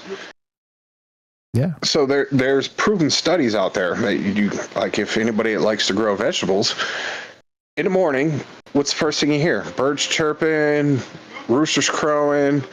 Well, it's telling the plants through certain frequencies, certain magnetic waves to wake up. And the plants wake up. Well, there's proven stuff out there that people were playing those certain waves and using also classical music, kind of like Beethoven and Mozart, and would play that daily, all day. And instead of getting like a 6-foot tomato plant, they'd get a 20-foot tomato plant. And it also ties into the waves of, there's research out there. I don't have the time to link it, but people were growing fruits and vegetables under a pyramid. Like they purposely built a pyramid and made that their greenhouse. And they got 3 to 10x fold off those plants inside of there versus the plants outside of it. So like the whole magnetic and frequency and lightning strikes, it's, to me, it all fits. Yeah, all kinds of adds up a little bit here. I was going to mention too, Bailey brought it up. Shout out Bailey. Shout out Bailey in the chat there. Said, I think they're talking about the guy who talks nice to plants and yells at others. Turn on your... You're there? Test 1 2. Can you hear me? You got a question for me before break? Okay, you're cutting out, and this is not good. It's not good. We'll catch up with you on the flip. You're the best, brother. Appreciate you very much. You were chopping out like a robot, and we're out of time here. Yeah, there it is still. I moved him down from the channel, and we're still hearing his voice. That's how bad the lag is. It might be me. It might be him. I don't know. But yeah, he's spot on about a lot of that stuff, in my opinion. And that's the point, right? Like seeing different actual. Yeah, see, James says it's robot-y. Also, he was fine, but it could be me. Anyway, we're just about out of time. So sorry about that. Jay Winch, you're the best. Appreciate you very much. And no, it was not a shot at you getting struck by lightning. I was just trying to think of the most flat place you could actually be rolling a crop with no mountains around. You know. Anyway, yeah, normal now. Okay, cool. Anyway, so just about to wrap this. Like, there's a lot of ways to look at this, and as Bailey was saying, I was about to mention this as well. That talking about the guy that yelled at the plants, and then the guy that was nice to these other plants, and one grew well and one didn't, because it was just basically the energy coming from this loudmouth person that was doing an experiment. I don't know. Have you guys ever tried that? I think I'm going to try that stuff and see if this actually works, and I'll just scream at some plants and do some, be some night, play some Beethoven and be nice and sing to the other ones and see what happens. I don't know. Is it scientific? Is it anecdotal? Is it somewhere in between? I think it's complicated, and I think this is why that sort of energy, frequency, vibration bit and what the consciousness means to that regard is complicated. And that's why I talk about this over and over again. Thank you, Jay Winch. Appreciate that. Sorry if it was my fault. James, anything to add? And we'll wrap this up. Yeah, great call from Jay Winch and great calls from everyone. Just in case I missed anybody, because that's always possible. But yeah, I think that it is all in different ways connected with energy and frequencies and energy fields and all that. It does seem to have, like I said, there's so many connections to other anomalous things, other common subjects that we've heard about with ghosts and UFOs and cryptids, creatures and stuff like that. There energy seems to be a common thing. And even with other non-physical, let's say spirits or ghosts or whatever, other beings, they still seem to exist and have energy and be able to manipulate energy. And the battery drain is something that happens in all kinds of situations, not just ghost hunting. It can happen with, all the weird things too when you try to look into these things. So that's why it's so hard to sort of pick what I want to say in the show tonight, because there's just so much to it that I could go on and on about. So great topic, and thank you for letting me sit in as always. Glad to have you as always. And yeah, this is a weird one, and we didn't even get to really Star Wars very much because it is May the 4th and all the rest of that. I thought it would be a nice tie-in, but that's okay. As usual, like I said, whatever I bring to the table here, if it falls to the cutting room floor, is fine by me, because I'd rather talk to you guys. That's the entire premise of bringing some weird stuff, is to talk to you guys about these ideas and what do you know about it. And maybe you have a particular profession. Where do you know very specifically about these things? And that's the point of regular people talking to each other in their own respective reality tunnels and kind of enlightening folks that may not know. And I'm talking about me, because I definitely don't know. So nothing personal there for sure. It's just the way this is. I don't know. As usual, like, the nature of reality is complicated, and I think that we should keep an open mind to all of these ideas, just in case. Because what if our actual ancestral wisdom has a little more to offer than we ever dreamed? Shout out to Puff over there on Rumble. Thank you for the kind and generous donation. Appreciate that very much. And says, glad you're back, Michael. This is from the crew over on Rumble. Thank you for that. And yeah, we're back. I'm going to keep trying to do my best here and keep up. Like I said, as you guys know, I got a day job and I have all kinds of things I'm working on. So it is difficult to do. So thank you for appreciating that fact that it's not as easy as it looks on TV, as I always like to say. And there are circumstances that sometimes make me want to focus on other things, but I think it's too important to continue the conversation, to not continue the conversation. And that's welcome to it. Welcome to it. If you haven't helped us yet in the terms of following our friends, I don't know why you haven't. Please, troubledminds.org/friends. So many great people that we've met along the way that have really been a massive part of this. And that's the point. As I've always said, meeting people, talking about ideas, and deferring truth. Recognize too, I'm not here to tell you the truth is this or the truth is that. If you tried to run like a truth serum through me and then trace it all the way back to all the things we've talked about, you'd find I'm the biggest schizo that's ever lived. But that's not the case. It's that you can consider ideas that may not be true. You can defer your own ideas into, a conversation. You can kind of put them on the back burner and consider what you don't know. And as I've always said, there's that weird part of the materialist and the religious fundamentalist. And if you fancy yourself one of those, or not, somewhere in between, you recognize those reality tunnels are very different. And that's why we talk about this stuff. Please, please, please, if you have not yet, help our friends. So many great people make this show go. It's not just me. The whole point, look, I could have called this podcast A Troubled Mind. I didn't. It's plural. It's called Troubled Minds because it's about you. It's about conversations. It's about talking to regular people about extraordinary ideas. Help our friends. troubledminds.org/friends. It is an in club, not an out club. If you should be on that list, you let me know. All you have to do is help us 1 iota and you're on the list. troubledminds.org/friends, or click the friends link, scroll down. It's alphabetical. And go check it. If you're not on that list, send me an email, troubledmindsradio@gmail.com, or hit me on Discord or tag me on Twitter or whatever.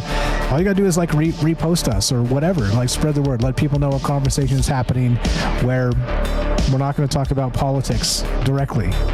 We're going to talk about everything else that's wild and weird and wonderful about the nature of reality. That's it. Like I said, if you're not following all of these folks on this, most of it's free. 95% of this is free. You're hurting my feelings. TroubledMinds.org/friends. Follow James. James, again, staying up late with us and sitting in many of the shows and being the glue of the show. And everybody else while you're down there. People are writing books. By the way, Viking Superpowers, we just did that show on Thursday with. It actually, on Amazon, I'll put the link in the description, but they added the paperback. So when we did it on Thursday, it hadn't been done yet. It was only Kindle. So, hey, when people release books, let's help them out. Let's go buy the things. Let's read the things. Let's consider ideas. And let's, share this wild, weird, and wonderful experience together of whatever this is. You define it yourself. If you want to help directly spread the word, like I said, go to the support link there, and there's Spreaker, there's Ko-Fi, Buy Me a Coffee, Patreon, there's a Troubled Fan shop, troubledfans.com. You will not find Michael Strange in a hot tub, but you will find the hottest Troubled Minds merch around if you want the hats or the shirts or whatever else. That's it. It's as simple as that. I've got a day job, so I don't have to spend, most of my time begging you guys for money, which is a nice blessing as part of this. As we finish, it goes exactly like this. This one's for Bailey. Be sure, be strong, be true. Thank you for listening. From our troubled minds to yours, have a great night.